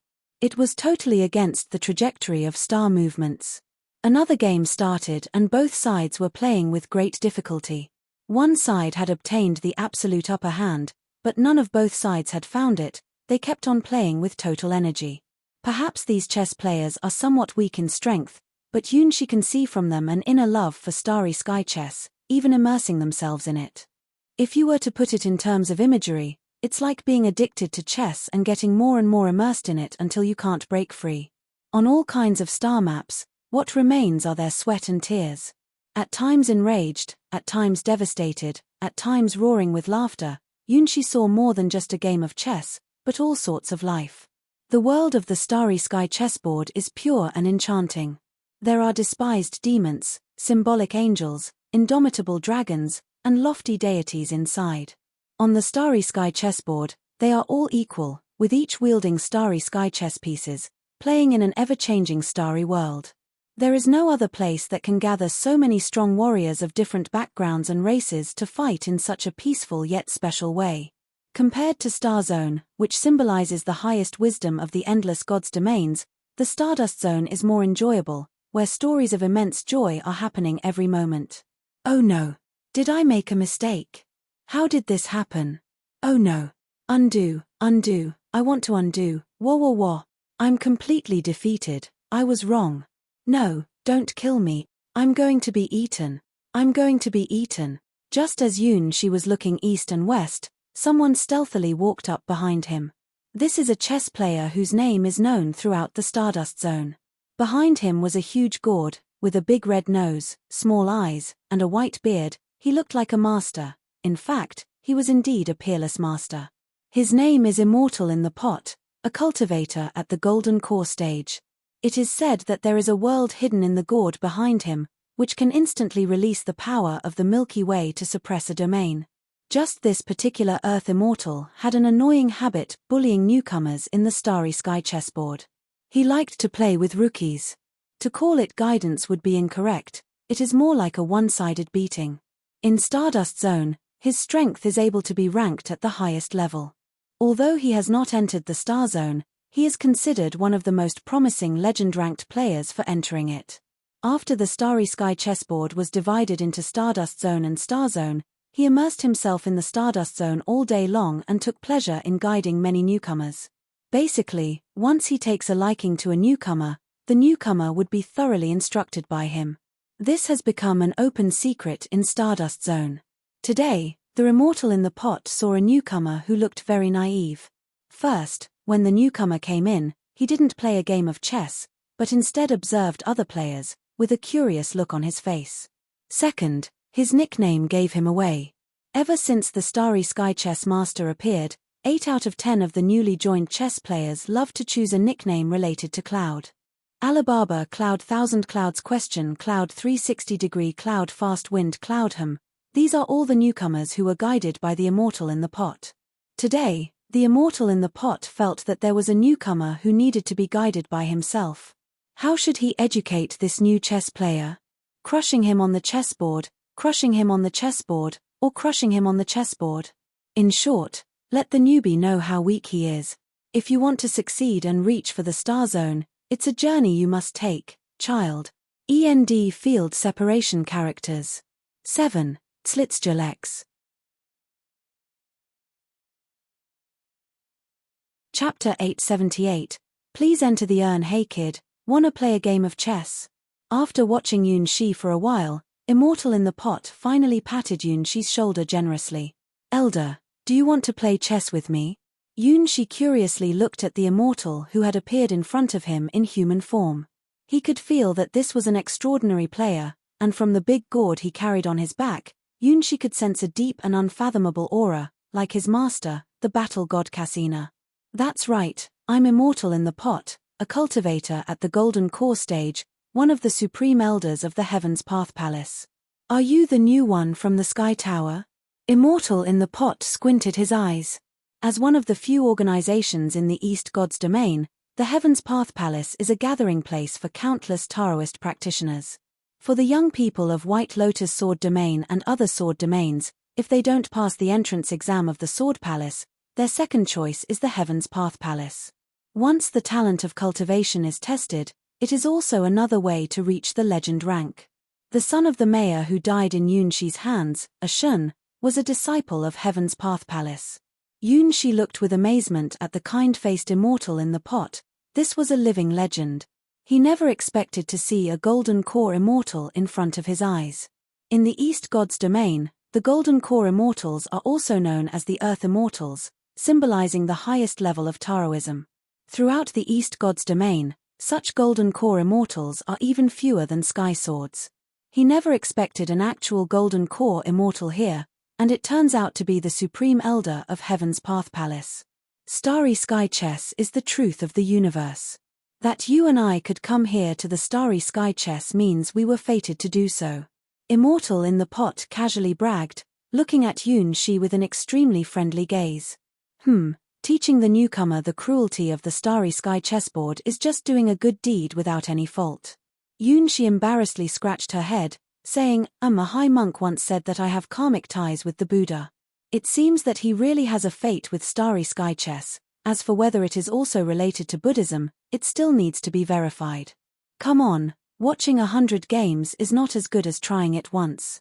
Play a game with me and you will naturally understand the magnificence of Starry Sky Chess. Immortal in the pot smiled. Okay, Elder, can you tell me about some of the history of Starry Sky Chess? Yun Shi looked at Immortal in the pot with anticipation. This is a pure newbie, ha. Of course, I will tell you the full meaning of Starry Sky Chess. Immortal in the pot smiled as he and Yun Shi arrived at the blank chessboard. An endless star map unfolds, all surrounding sounds naturally screened off.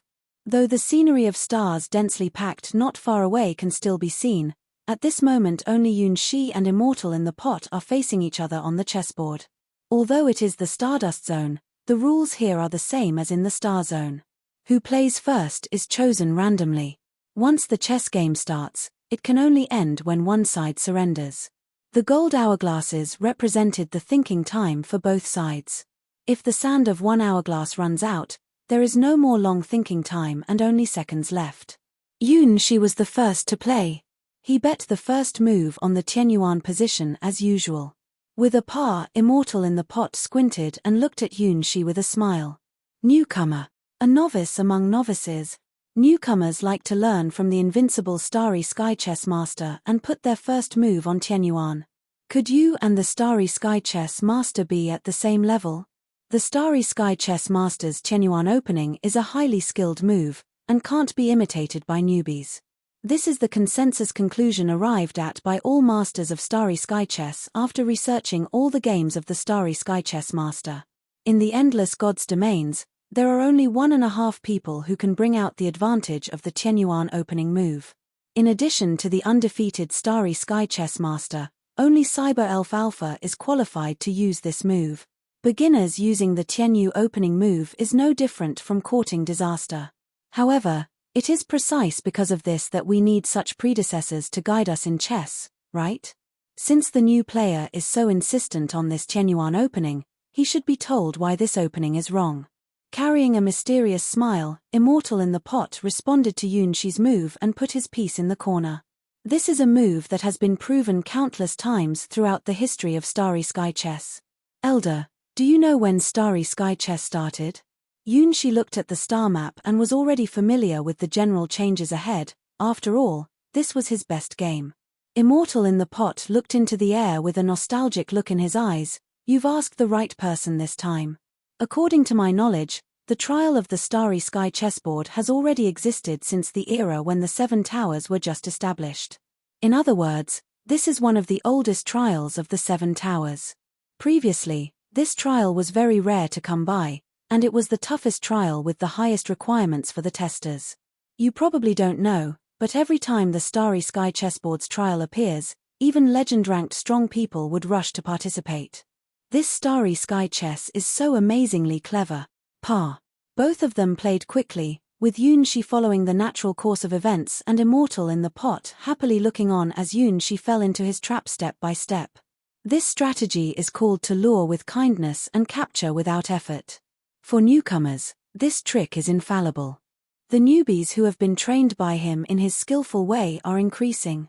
Unfortunately, after playing a game with him, newcomers usually already know the difference in skill level, and it would be difficult to defeat them so easily again. So, how many moves does it take to take down this tender newbie? 10, 20, or even more? Now the Starry Sky chessboard is open, we really have to thank that Starry Sky chess master. If it wasn't for him, we would never have such a chance. Immortal in the pot stroked his beard, watching the more and more smooth chess game in high spirits. END Field Separation Characters. 4. Tzlitzjalex. Chapter 879, The Great Reversal. It's time to harvest. Seeing the increasingly obvious chess situation, Immortal in the pot was elated. This Immortal has no other hobbies in his life, only wine and chess. He can't give up. It can be said that he is obsessed. As a golden core Immortal, the wine he hasn't drunk in the endless gods' domains basically doesn't exist.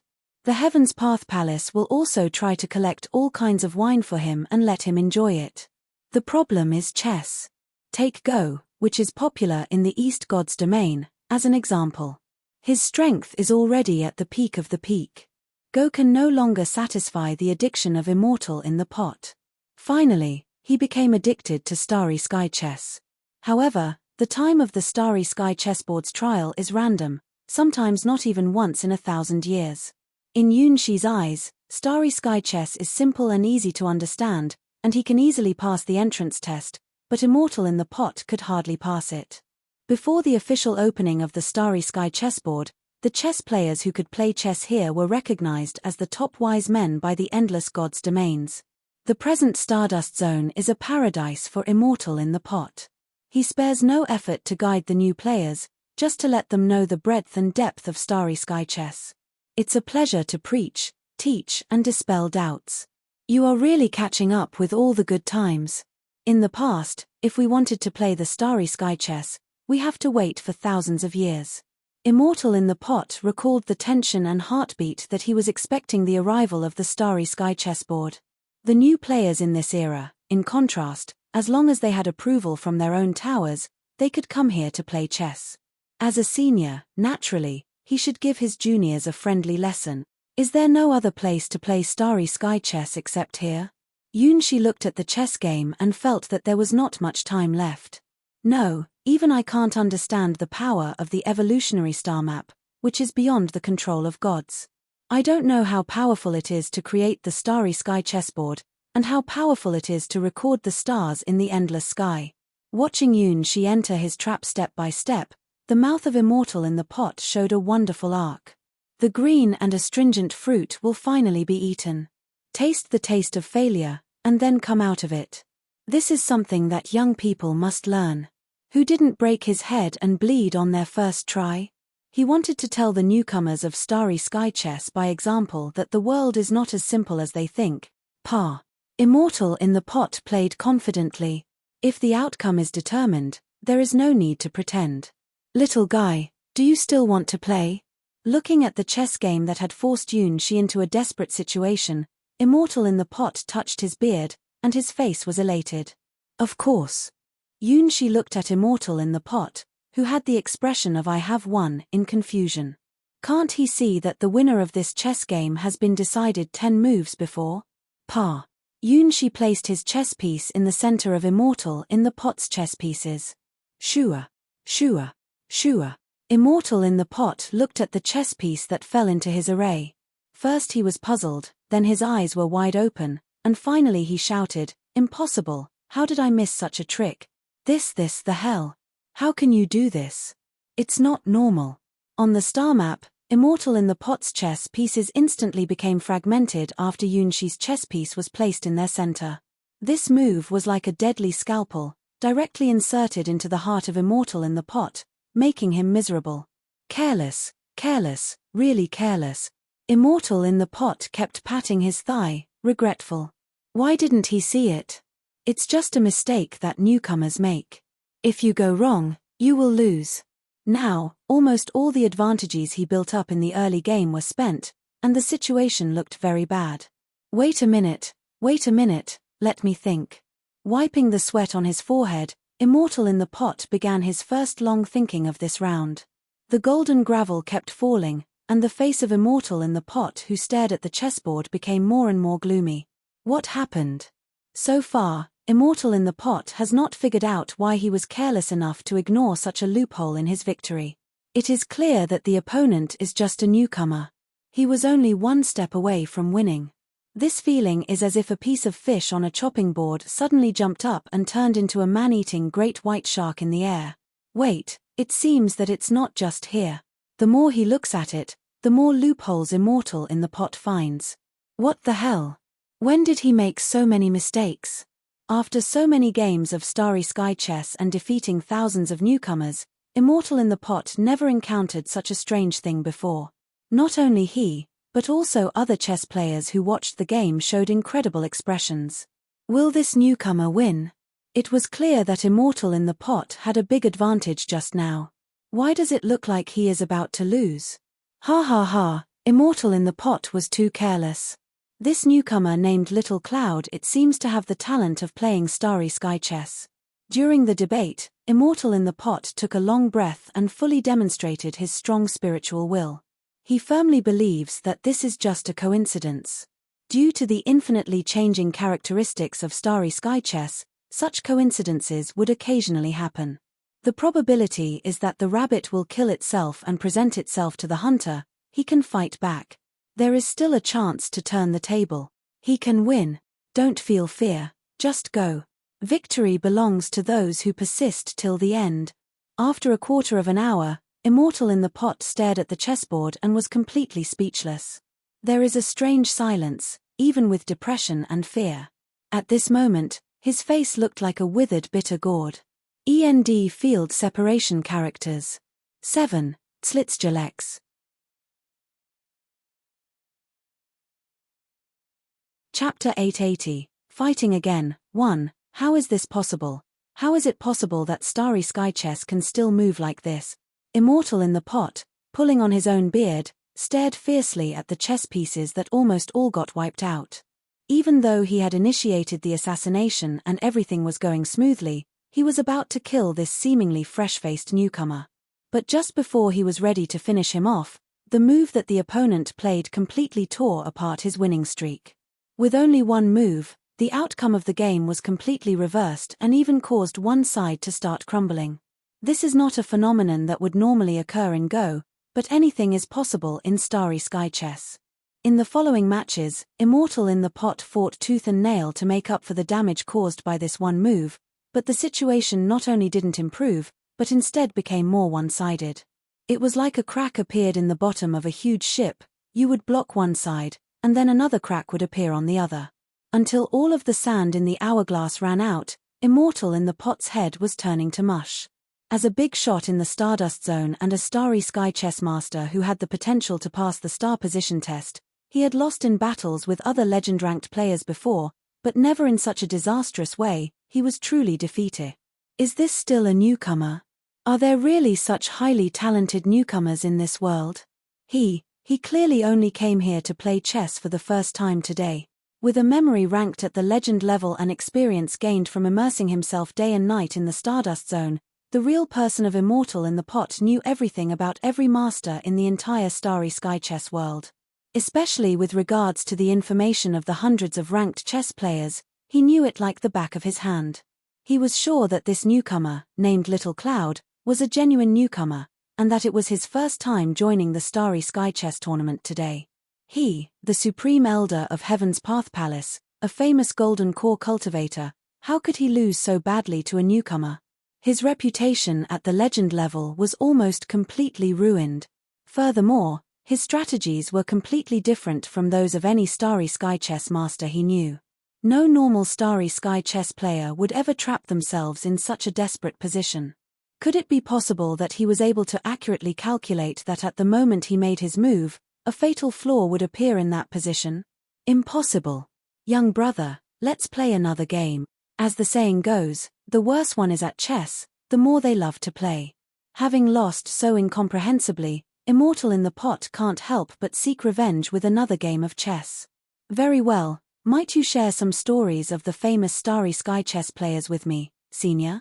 She still harbors an interest for chess players such as the God of Wisdom, Jeweled Princess, Black Mage, Roman Grand Duke, and Moha Mystery, who have played against them in the Starry Sky chess game. The Starry Sky chessboard protects the identities of players during matches. As a result, besides Cyber Elf Alpha, She has yet to meet the real identities of any other high-ranked Starry Sky chess players. Not a problem, their identities are no secret. Their true selves are not hidden. Immortal in the Pot steadied his emotions and produced a gourd from behind his back. He proceeded to guzzle down several large swigs of his self-brewed century-old wine, Gudong Gudong. This potent alcoholic beverage, known as Shaoxian wine, has a violently wild nature. Even a hero-ranked individual would enter a berserker state after just one sip. It is a renowned fairy wine brewed by Immortal in the Pot. The brewing of this fine wine requires certain rare materials only found in the Kunlun God's domain. There are scarcely any humans in the entire East God's domain who can access the so-called Fantasy God's domain to gather such materials, but Immortal in the Pot is one such person. After consuming the Shaoxian wine, although Immortal in the Pot doesn't succumb to berserker rage, his cheeks flush red and a faint steam can be seen emanating from his head. Immortal in the Pot, who is said to excel in both chess and wine, is showing signs of gearing up for a formidable challenge. Tut-tut, he is going all out. He is actually drinking his Shaoxian wine outside of combat. That thing is his lifeblood and he wouldn't drink a drop unless it was absolutely necessary. Last time, I couldn't even exchange a pot for a broken god weapon, but he actually used it in a game of chess. This child is bound to be an outstanding talent, forcing Immortal in the Pot to use fairy wine. He will surely achieve greatness in the future. More and more people started to crowd around the game between Immortal in the Pot and Little Cloud, and as the infamous newcomer killer of the Stardust Zone, it was the first time Immortal in the Pot had suffered such a defeat. Although his tendency to enjoy guiding games may be somewhat embarrassing, Immortal in the Pot's real chess skills are unquestionable. Search read novel full. Com for the original. In the East God's domain, several familiar legend-ranked individuals wanted him to guide them in chess, offering extravagant coaching fees, but Immortal in the Pot simply refused the exorbitant fees and instead enjoys tirelessly educating newcomers. After being educated by Immortal in the Pot, many of these newcomers are even grateful for the chance to play a game with him despite the high cost of his coaching fee, as Immortal in the Pot mostly only plays with newcomers once. Once you've been defeated by Immortal in the Pot, you won't even have a chance to play with him again.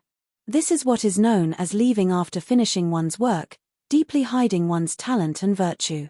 Apart from the flaw of slaughtering the young, Immortal in the Pot has actually got very good personal relationships in the field of Starry Sky chess. Since the official opening of the Starry Sky chessboard, he has become a top-notch figure in the Stardust Zone and has also made many friends. Especially among the various immortals of the East God's domain, he was considered one of the best chess players, even beginning to dabble in organizing the East God's Domain Starry Sky Chess Association. Therefore, when Immortal in the Pot drank his own fairy wine and took up the second game with Little Cloud, many of the East God's Domain immortals who were close to him gathered around, wanting to see what was happening. In the previous game, everyone thought it was a routine slaughter game by Immortal in the Pot, with limited attention. It was not until the second game began that they realized that Immortal in the Pot had actually lost his first game with this newbie. Not only did he lose, but he lost miserably. This was quite surprising. Everyone curiously looked at Little Cloud on the opposite side of Immortal in the Pot. He really was a novice who was as inexperienced as a blank sheet in Starry Sky Chess. How did he beat Immortal in the Pot and force him into a drunken state? Gulu. Immortal in the Pot, whose head was already emitting smoke, drank a few more sips of burning fairy wine before pressing the golden hourglass next to him, signaling the start of the second game with a flushed face.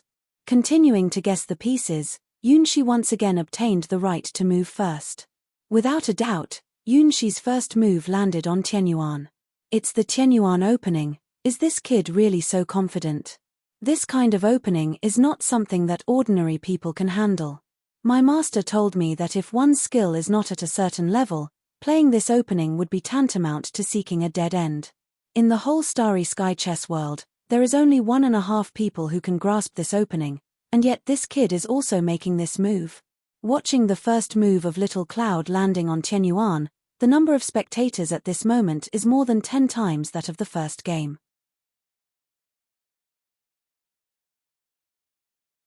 Chapter 880, 2, Fighting Again, 2, Chapter 880, Fighting Again, 2, PS1, I'm back. Just earned enough money from another novel I'm translating, so I will soon have money to buy the translation right of this novel, which expired 2 years ago, so I stopped translating at that time. PS2, I will have more time to translate this novel when that novel I'm translating, The Eldest Martial Sister Gave Up Treatment, it's also an interesting novel, is completed, which will be about 1 month later. Being curious is not only a characteristic of the East God's Domain, but a common problem for all intelligent races in the endless God's domains. Seeing so many people gathering around this game, even the chess players who are not playing at the moment in other God's domains are also coming over.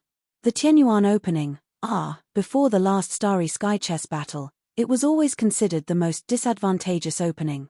If it were not for Starry Sky Chess Master and Cyber Elf Alpha, I am afraid that no one would have thought that the Tianyuan opening in Starry Sky Chess could develop so many variations.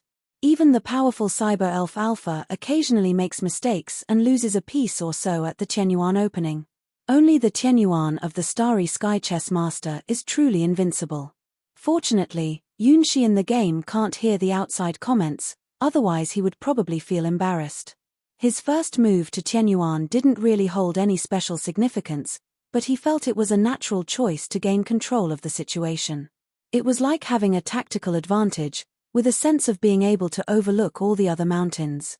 Whether or not having the first move to Tianyuan had an advantage was not the most important thing. In fact, many star map with Tianyuan as the opening was at a disadvantage in the early stages of the game, which was consistent with the research on Tianyuan of the Starry Sky Chess Masters from before. However, Yunshi's Tianyuan was based on a high understanding of the entire star map. Even if there was a disadvantage in the early stages, it could be retrieved anytime and anywhere in the later stages. Therefore, Yunshi always used Tianyuan to start the game when he had the first move. For Yunshi, starting the game with Tianyuan was a habit or a belief in occupying the tactical advantage first. Here it comes! Here it comes! When they saw Yunshi's first move to Tianyuan, the onlookers who didn't understand the truth might have thought he was just following the trend set by the Starry Sky Chess Master, like the other newcomers who admired the Starry Sky Chess Master. However, for the real Immortal in the Pot who suffered a crushing defeat at the hands of Yunshi, this was a real pressure. The sound of Tianyuan landing was like a blow to the soul of Immortal in the Pot, bringing enormous shock. This kid's Tianyuan was completely different from that of the other newcomers. Immortal in the Pot was sweating profusely as he looked at the completely new star chart, trying to find the most significant pattern. Obviously, this is an impossible task, which even the highly skilled Starry Sky Chess players cannot achieve. How could Immortal in the Pot, who is also a member of the Stardust Zone, accomplish it. Finally, based on his long-standing experience and the famous saying choose the horn to quickly unfold the big picture, he chose to proceed with the horn. This time, he must proceed with caution and not think about slaughtering the young, but rather consider this new opponent as a worthy opponent that is evenly matched with himself. After making this move, Immortal in the pot unexpectedly noticed that a small pile of sand had already fallen in the hourglass beside him. When did it start taking him so much time to make his opening move? Despite being in a state of empowerment of Shaoxian wine, why is he still so serious? How long has it been since he experienced the feeling of blood burning throughout his body due to such a precarious situation? Search read novel full. Com for the original. Is this still a game for slaughtering young players? Smack. Yunshi continued to lay out his strategy, completely ignoring Immortal in the pot's hornpiece, instead deploying his troops in the Tianyuan zone. Do you even know the rules of Starry Sky Chess? Have you not memorized the opening sequences? Immortal in the pot watched Yunshi make moves that defied convention, bewildered. Hasn't your master taught you the basics of Starry Sky Chess? The first move taking the Tianyuan point, ignoring the corner, is a beginner's move. Could it be that he was defeated by this amateur? Very well, since you're not following the rules of the game, don't blame me for showing no mercy. Such arrogant moves will surely lead to bitter consequences. Let me, Immortal in the pot, show you the power of the standard moves. Whack. This time, Immortal in the pot played aggressively, attacking the corner to face off against Yunshi. Yunshi looked at the golden core cultivator in front of him curiously. Was there really such a need to fight over that corner? Obviously, soon the vein of the Starry Sky region would start to weaken irreversibly, causing the power of the chess pieces to become weak as well. Hee hee. Seeing Yunshi's expression, Immortal in the pot stroked his beard. What do they mean by the older the ginger, the spicier it is? He would soon give this little guy a lesson. After drinking the Cyaxian wine, his chess skill at least doubled, giving him a certain win this time. Snap. Yunshi shrugged and continued to consolidate his advantage in the Tianyuan zone. It can probably be argued that Cyber Elf Alpha, who once suffered a terrible defeat under Yunshi's hands, has the right to know the result of Yunshi's occupation of the Tianyuan zone. This will be the end of me. This is Cyber Elf Alpha's most common complaint after summarizing their chess experiences with Yunshi. Therefore, as long as she can seize the initiative, Cyber Elf Alpha will always take the Tianyuan zone and never give Yunshi a chance to open with it. Unfortunately, this chance is rare.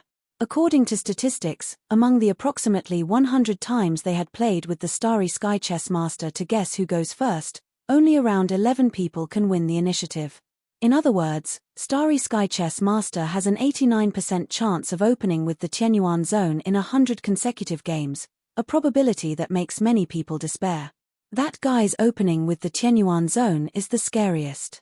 This is a rare truth that all the high-level chess players who have the chance to play against the mysterious Starry Sky Chess Master agreed upon. Good. The Immortal in the pot, who foresaw his own victory and became drunk, was not afraid. You're obsessed with the Tianyuan zone, huh? Let me occupy all four corners for you then. It is obvious that 4 corners versus 1 enclosure is a win-lose situation. Not only was the drunk real Immortal in the pot thinking like this, but also the martial-level bigwigs watching the game in the Stardust Zone. Immortal in the pot is now steady, 4-corner surround tactic. Even in a newbie game, there is rarely a game with such a huge difference in chess ability. It seems that this newbie called Little Cloud is really a novice. He must have picked up a fluke in the last game. I think Immortal in the pot made a big mistake by himself, otherwise, how could he lose so badly? That game must have been an accident. Do you remember, if your chess level is not high enough, it's better not to use the Tianyuan opening. It's a huge disadvantage, and as long as the opponent knows how to respond, it will be a sure defeat.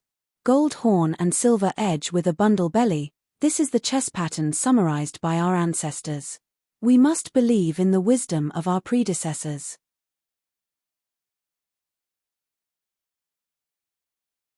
Chapter 881, Biddable Stable. After occupying 4 corners in a row, Immortal in the pot finally breathed a sigh of relief. At least in all the starry sky chess patterns he had learned, the chances of winning with 4 corners against the Tianyuan were 100%. In this game, he would definitely not experience the big comeback of the previous round. He has occupied all 4 corners, how could he lose? Hey newcomer, you should just lose to me this round. It doesn't matter how high your talent is in starry sky chess, and what achievements you will have in the future, winning against this respected senior in your first chess game in Stardust Zone is really disrespectful. Speaking of which, even his martial brother has the bad habit of teaching newcomers, but his methods are more gentle, better at playing handicap games. If it weren't for the appearance of the Starry Sky Chess Master, perhaps this sterling chess tournament would have become a stage for Buddhism to become famous all over the world. Moha Mystery Cyber Elf Alpha Unrivaled Hero and finally the most terrifying A Cloud in the Sky. These 4 newcomers of the Starry Sky chessboard have completely changed the history of Starry Sky chess, especially with their final debut A Cloud in the Sky, which has yet to face defeat. To access the premium content, go to readnovelfull.com. Cyber Elf Alpha's strength is enough to make countless high-ranking Starry Sky chess players feel hopeless. Any player who has played against Cyber Elf Alpha can feel the overwhelming sense of powerlessness in their calculations being completely crushed. Compared to Cyber Elf Alpha's chess, Starry Sky Chess Master, A Cloud in the Sky, his chess looks plain. Many people don't even know how they lost in the end, which is a world of difference from Cyber Elf Alpha's crazy crushing style. There is only one game of chess where people have witnessed the real attacking power of the Starry Sky Chess Master. The godly battle, the Fall of the Stars, is destined to be immortalized and engraved in the history of Starry Sky Chess as a divine game. When Immortal in the pot saw that chess game, his whole body was covered in goosebumps. Before the divine game, no one knew that Starry Sky Chess could be played in such a manner. After that game, all present came to know that Starry Sky Chess could be played in such a manner. The Starry Sky Chess Master is not incapable of attacking, but if you lack the skill of one as masterful as Cyber Elf Alpha, you have not even earned the privilege of witnessing his attacking methods. Upon reviewing the chess game record of that match, Immortal in the pot was suddenly struck with a great desire. In this lifetime, he also wishes to play a match with the Starry Sky Chess Master, regardless of victory or defeat. It is a belief, a dedication. For all enthusiasts of Starry Sky Chess, this is likely a dream. Even though he has played just over 100 games, many of the records he left remain incomprehensible to this day, yet the Starry Sky Chess Master has become a totem in the hearts of all who play the game. No one knows where he comes from, his race or gender are unknown. He is like a cloud on the horizon, arriving silently, leaving behind a game of divine proportions that truly changed the history of Starry Sky Chess, then quietly departing without taking a trace of the clouds with him. Countless people wish to play a match with him, but so far only Cyber Elf Alpha, the closest to him, has realized this dream. If he were willing to give guidance, then even the players in the entire Stardust Zone and even the Star Zone above will have to line up for their turn. Judging from the spread speed of Starry Sky Chess now, after a year, those who want to queue up will need a 5-digit number. You should know that this is the upper level of the 7 towers. Watching more and more novices come to play chess, Immortal in the pot, who was brought into the Starry Sky Chess Gate by his martial brother Dao Quanzi, was overjoyed. After this game, I'll find a new player to guide. Crack. Yunshi's steady move shattered Immortal in the pot's joyful fantasy. The golden-red brilliance is gradually lighting up from the center area of the star chart. What is this? Immortal in the pot looked confused. What is this? I have seen this. This is. Could it be? Oh my god. Very few people can truly see this scene just by looking at the chessboard. Even in the games played by high-level Starry Sky chess players, it is rare to see such a spectacle. In battles at the Stardust Zone, it is almost impossible for this scene to occur. This represents the power of Starry Sky chess pieces on the star map, calling forth fantastic creatures symbolizing the power of the stars. It is not surprising that Immortal in the pot has not seen it, as only those who face the endless radiance emanating from the star map can truly comprehend it, which is quite different from merely looking at the chessboard. Even if it is recorded in a chess manual, it is impossible to fully depict the posture of these star creatures. Those who just look at the manual often see either a burst of golden light or something similar to a dark nebula.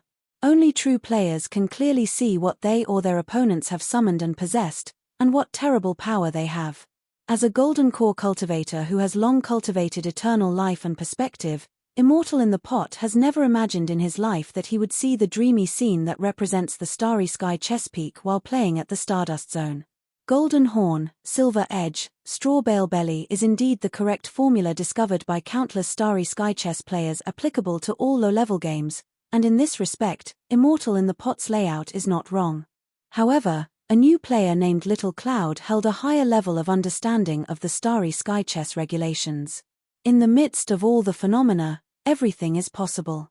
In the world of starry sky chess, there are infinite possibilities, akin to the rules of Go, but only as the outermost reinforcement. To hold the stars, manipulate the trajectories of the stars, attract god-level creatures that fly in the world of the stars, and even cause the stars to collapse and shatter. That is the highest realm of starry sky chess. It's like how 1 + 1 = 2 is an absolute and correct truth at the most basic level of addition, but when reaching a certain level, it will evolve into higher and more difficult problems. Princess. She lightly stroked the familiar golden feather with his fingertip, feeling the warm breath that wasn't at all burning. Or rather, it is only for the hand that controls the stars that the true fire of the great sun crow will be so gentle, and the bird will be so dependent. Gudong. Gudong. Immortal in the Pot felt like he must have had too much to drink, or perhaps not enough. Well, it must be so. Otherwise, why would he be sweating profusely and experiencing illusions? How could that golden dreamlike godbird, whose feathers were floating in the air, give him, a golden core cultivator, a sense of deadly oppression?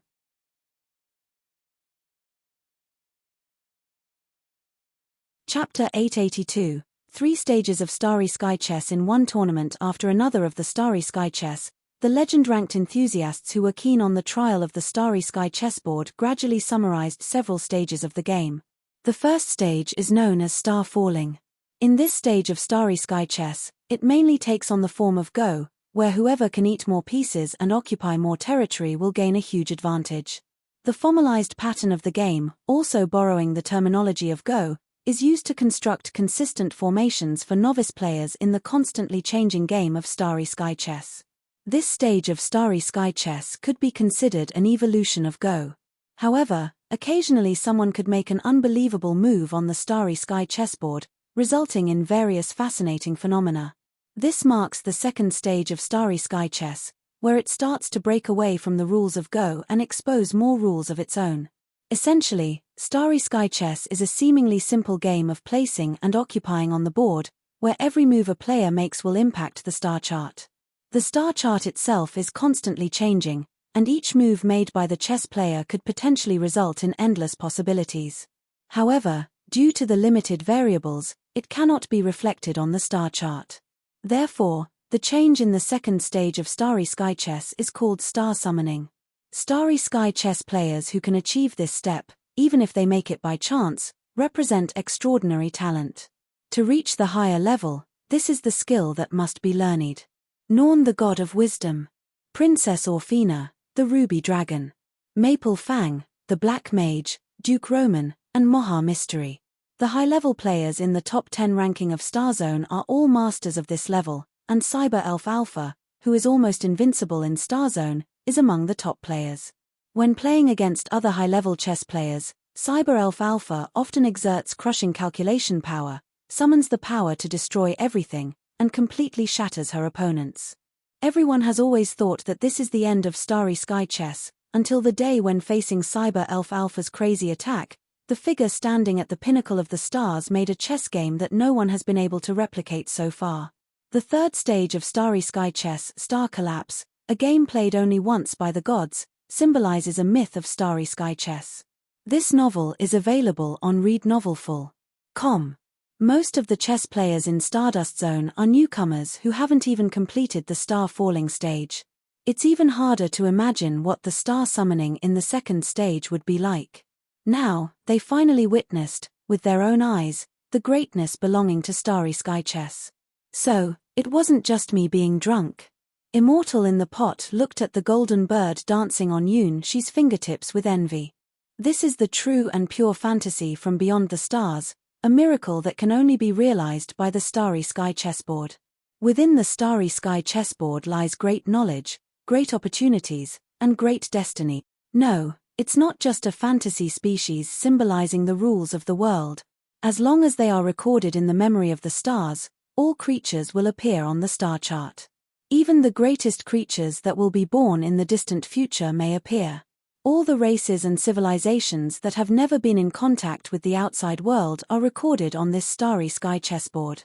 Everything that existed in the past, present, and future has the potential to appear on the starry sky chessboard and interact with the chess players.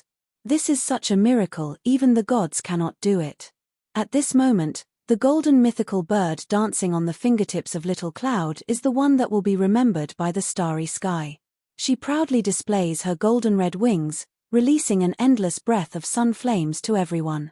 Undoubtedly, this is a born sunwalker, a powerful fantasy species that dances in the 33 heavens. If a practitioner of the cultivation fire system can contact and communicate with it even once, it is possible to comprehend the great power of the fire system. Every trace of its breath is a treasure among treasures, and the benefits of obtaining it are infinite. What kind of great fortune did this boy receive? To be able to summon such a divine bird, you must have used up all your luck from your past 18 lives, haven't you?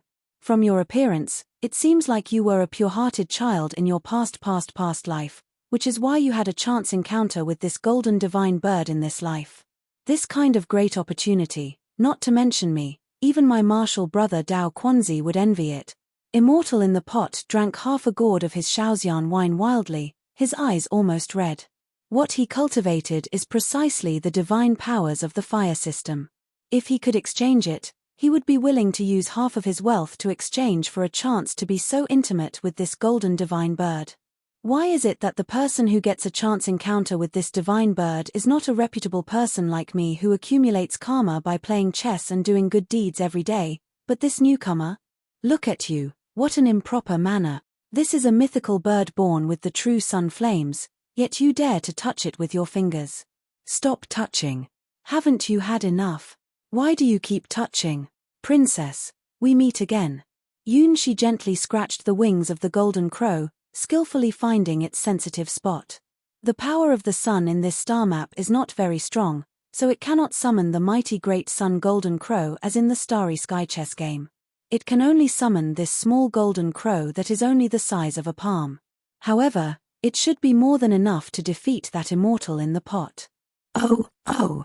The golden crow princess danced happily on Yunshi's fingertips, occasionally pecking at his familiar nail and singing a cheerful song. She really enjoys being summoned by Yunshi from the chessboard. If only the power of the sun in this star map was stronger, she could easily burn all the messy chess pieces on the opposing side. Snap! The chess piece in Yunshi's hand was burning with golden red flames, and the second level of the starry sky chess was imprinted on the star chart, causing an entire star region to ignite. Even the tiny golden bird has the momentum to burn mountains and seas. Its size is irrelevant, as it is naturally divine.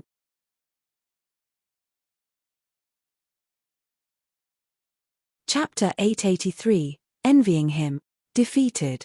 Since the golden crow princess danced on Yunshi's fingertips, Immortal in the pot knew he had lost, and lost terribly. This newcomer is incredibly strong. Whether it's luck or something else, any chess player who can summon the star spirits on the starry sky chessboard and pass the star position test is only a matter of time. The appearance of star spirits, whether gods from the past, fantasy species, or others, represents that the chess player has monster-level talent for the starry sky chess. The few hero-ranked chess players in the star zone are such monsters. Many star position tests that cannot be surpassed by legend ranks are just a beginner's course for them. These monsters are simply born heroes for the starry sky chess. Among them, some possess unparalleled judgment, some excel in military tactics, and some have extraordinary insight into the power of the stars. Even during their novice phase, they were able to demonstrate their talent in starry sky chess. Calling forth spirits is undoubtedly the best way to showcase this gift. To trigger the hidden power within the starry sky through starry sky chess pieces, one must either use calculations that are thousands of times stronger than the normal legend ranked, just like Cyber Elf Alpha, or have the ability to comprehend the mysterious trajectories among the stars in order to capture the mystical power hidden within the star chart. Immortal in the Pot cannot achieve either of these points, and neither can most of the legend ranked. Too young. After confirming his defeat, Immortal in the Pot continued to move his pieces while shaking his head. Hehe, are you giving up on yourself, sir? No, he is merely entertaining himself. Since he cannot win anyway, is he trying to prolong the game? Exactly, this is a game where spirits have been called forth, and there have been very few instances of this happening in his lifetime. Furthermore, the divine creature that appeared is the most suitable fire attribute bird for his character. Immortal in the Pot's expression was very easy to understand. He was drunk to the point of being intoxicated and his eyes were turning red as he gazed at the Golden Crow Princess. Ah! This divine bird is simply too beautiful. Why wasn't this divine bird of the sun summoned by him? If he had known that occupying the Tianyuan region could summon such a golden-red golden crow, he would have made every effort to do so. Immortal in the Pot was filled with regret, to the point where stamping his foot was not enough to express it. Only by gazing harshly at the golden crow, memorizing every feather and every gesture, could he slightly make up for this great regret. Yunshi noticed that from the moment he summoned the Golden Crow Princess, the eyes of the prestigious and respected Golden Core cultivator on the other side had changed. Those eyes were full of intense heat and almost drooling. Snap! After a long time, Immortal in the Pot finally made his move, but he didn't even look at where he placed his piece. At this point, it doesn't matter how the game progressed, because it's all a loss anyway. What's important is the golden red divine bird. Once again, Immortal in the Pot despised his lackluster talent in starry sky chess. He was a prestigious Golden Core cultivator of the legend ranked, and had even been taken under the tutelage of the venerable martial brother Dao Quanzi. Yet he failed to even pass the star positioning test. Now, his attempt to slaughter the young had resulted in him taking 10,000 points of damage from a novice. Gudong. Only great drunkenness could alleviate his worries. Immortal in the Pot savored the opportunity to observe the sun god bird that was so hardly come by, as he indulged in the Shaoxian wine and became more unrestrained by the minute. Yunshi was too embarrassed to remind the distinguished Immortal in the Pot, who had made his entrance with an air of unparalleled mastery, that he was actually eating the chess pieces. Is this some sort of new tactic? Is there a trap hidden that he cannot fathom? The suicide formation? Yeah. The Golden Crow Princess was unceremoniously wielding the power of the true sun's flames in the star map, conquering territory with ease and engulfing Immortal in the Pot's already decimated chess formation. With each move Yunshi made, the golden red hues on the star map grew more intense, and the proud Golden Crow Princess danced jubilantly at his fingertips. Immortal in the Pot's few pitiful chess pieces were trembling in fear, even as they huddled in the remotest corner of the star map. A quick look at Read Novel Full.com will leave you more fulfilled. The disparity is just too great. Even when playing chess with his martial brother Dao Quanzi, Immortal in the Pot had never suffered such a miserable defeat. The power gap between them had completely flipped with their true cultivation base. The master has lost this round. Of course, the moment the newbie summoned the divine bird, it was defeat after defeat for the master. Judging from the master's expression, it seems he is finding pleasure in his suffering.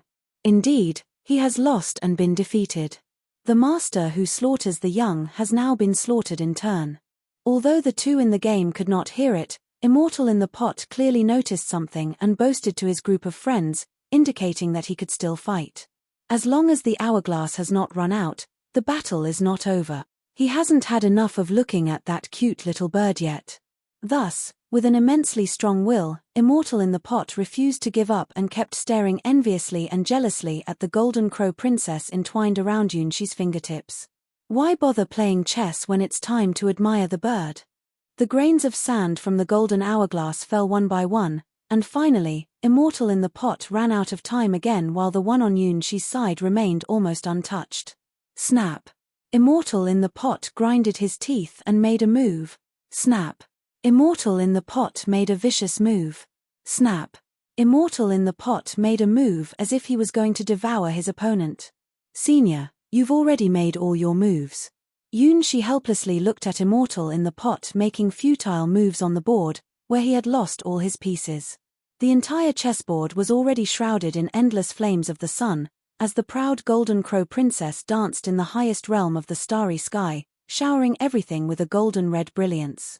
According to the current rules, Immortal in the pot couldn't make any more moves, which is a rare occurrence of absolute victory in Starry Sky chess. I can still fight. Let me watch for a while longer, just a little longer. Immortal in the pot shouted loudly as he gazed at the golden-red divine bird that had occupied the entire star map. Missing this opportunity, who knows how long it will take to find this golden-red divine bird again. Even the exact time period when this divine bird existed, whether it was in the past, present, or future, is unknown.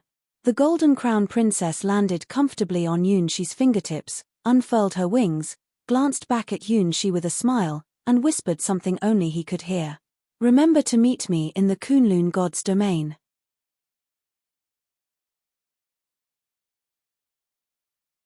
Chapter 884.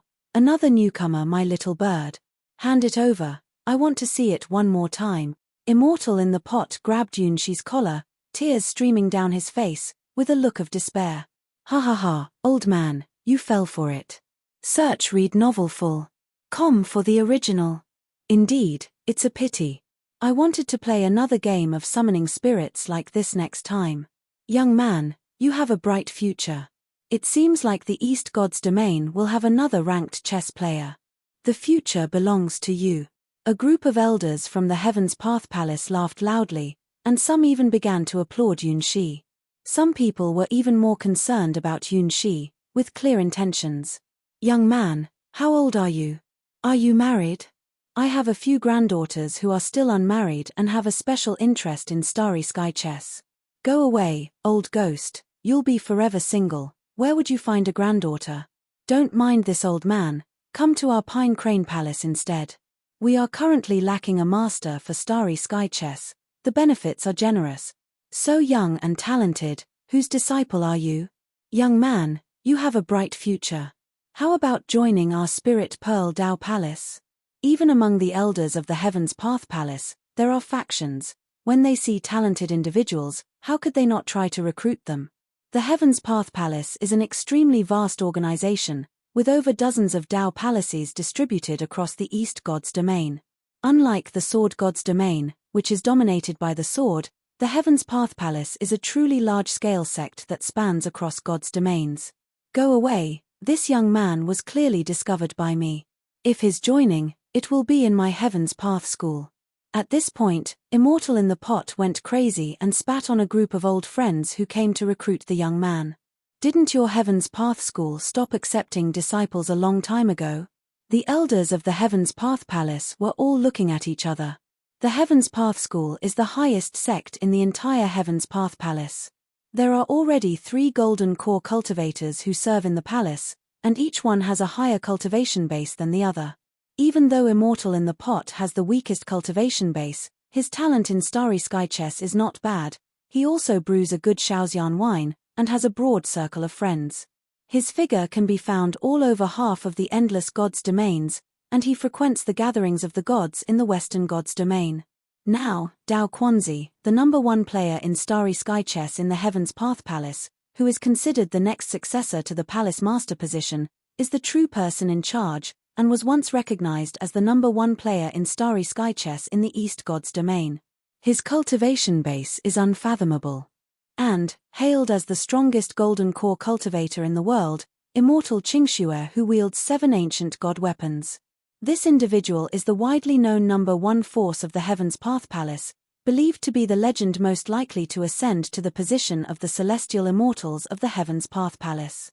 A school with 3 golden core cultivators, having 12 disciples under its tutelage, all of whom are believed to possess the qualification of Earth Immortals, undoubtedly the strongest sect of the Heaven's Path Palace. Every time the Heaven's Path School opens the gate to accept disciples, those who wish to become cultivators of the Heaven's Path School would have to circle around the entire hall of the Heaven's Path Palace 10 times. However, since the appearance of the final registered disciple, the entire Heaven's Path School has not accepted any new disciples ever again. It is said that this is because Immortal Qingxue believes that the current 12 disciples are already sufficient to inherit the grand tradition of the Heaven's Path School, and there is no need to open the gate to accept more disciples. Even if it's my martial sister, she would probably be moved by this young man, Immortal in the pot confidently stated. If he were the one in charge of the Heaven's Path School, with his passion for chess and backed by martial brother Dao Quanzi who would definitely support him, it would be a sure deal to accept this gifted young man of Starry Sky Chess as their disciple. However, the one in charge of the Heaven's Path School at present is not them, but the youngest and most accomplished cultivator in the history of the entire Heaven's Path School, the young martial sister Immortal Qingxue. For reasons unknown, this young martial sister doesn't like males, and the last 3 disciples accepted by the Heaven's Path School in this generation are all females. This is not right. Your Heaven's Path School has stopped accepting disciples a long time ago, don't delay others. The famous cleanliness fanatic Immortal Qingxue probably wouldn't have the patience to teach this young man. Let us handle it instead.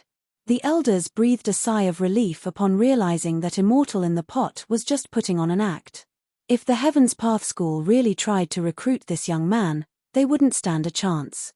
Fortunately, Immortal Qingxue doesn't like male disciples, which is well known throughout the entirety of the East God's domain and gives other Daoist sects a chance. Unfortunately, they celebrated too early. I already have a master, sorry. Yunxi explained to the elders of the Heaven's Path Palace who surrounded him, stating that he was just here to play chess and had no intention of seeking in discipleship. He was perfectly content with his master, Cassina the battle god. In fact, he idolized her. After all, it was Cassina's guidance that led him to the world of Starry Sky Chess and ultimately brought him to where he is today. Without Cassina's guidance, he wouldn't even know where the entrance to Starry Sky Chess was. At this point, the elders of the Heaven's Path Palace were dumbfounded. Who is your master? Is it that your skill in chess has been taught? No wonder. What do you think? This boy is not a beginner's level, is your master perhaps? Before Yunxi could explain, the entire Stardust Zone suddenly shook. What's this? This kind of aura, which master has arrived? No, it's a newcomer. How is it possible? Is there really such a newcomer? Not only the elders of the Heaven's Path Palace, but even Yunxi noticed the uniqueness of the newcomer who suddenly appeared in the Stardust Zone. Her appearance was truly stunning and awe-inspiring. A pure white aura surrounded her, and even the Stardust Zone, which restricted cultivation base, couldn't block the extraordinary aura that was beyond human imagination. She wore a 7-colored crown, suspended in the void about 1 meter above the ground, her snow-white ankles stepping on a transparent halo, and hazy clouds covering her true face, emitting an incredible mysterious beauty.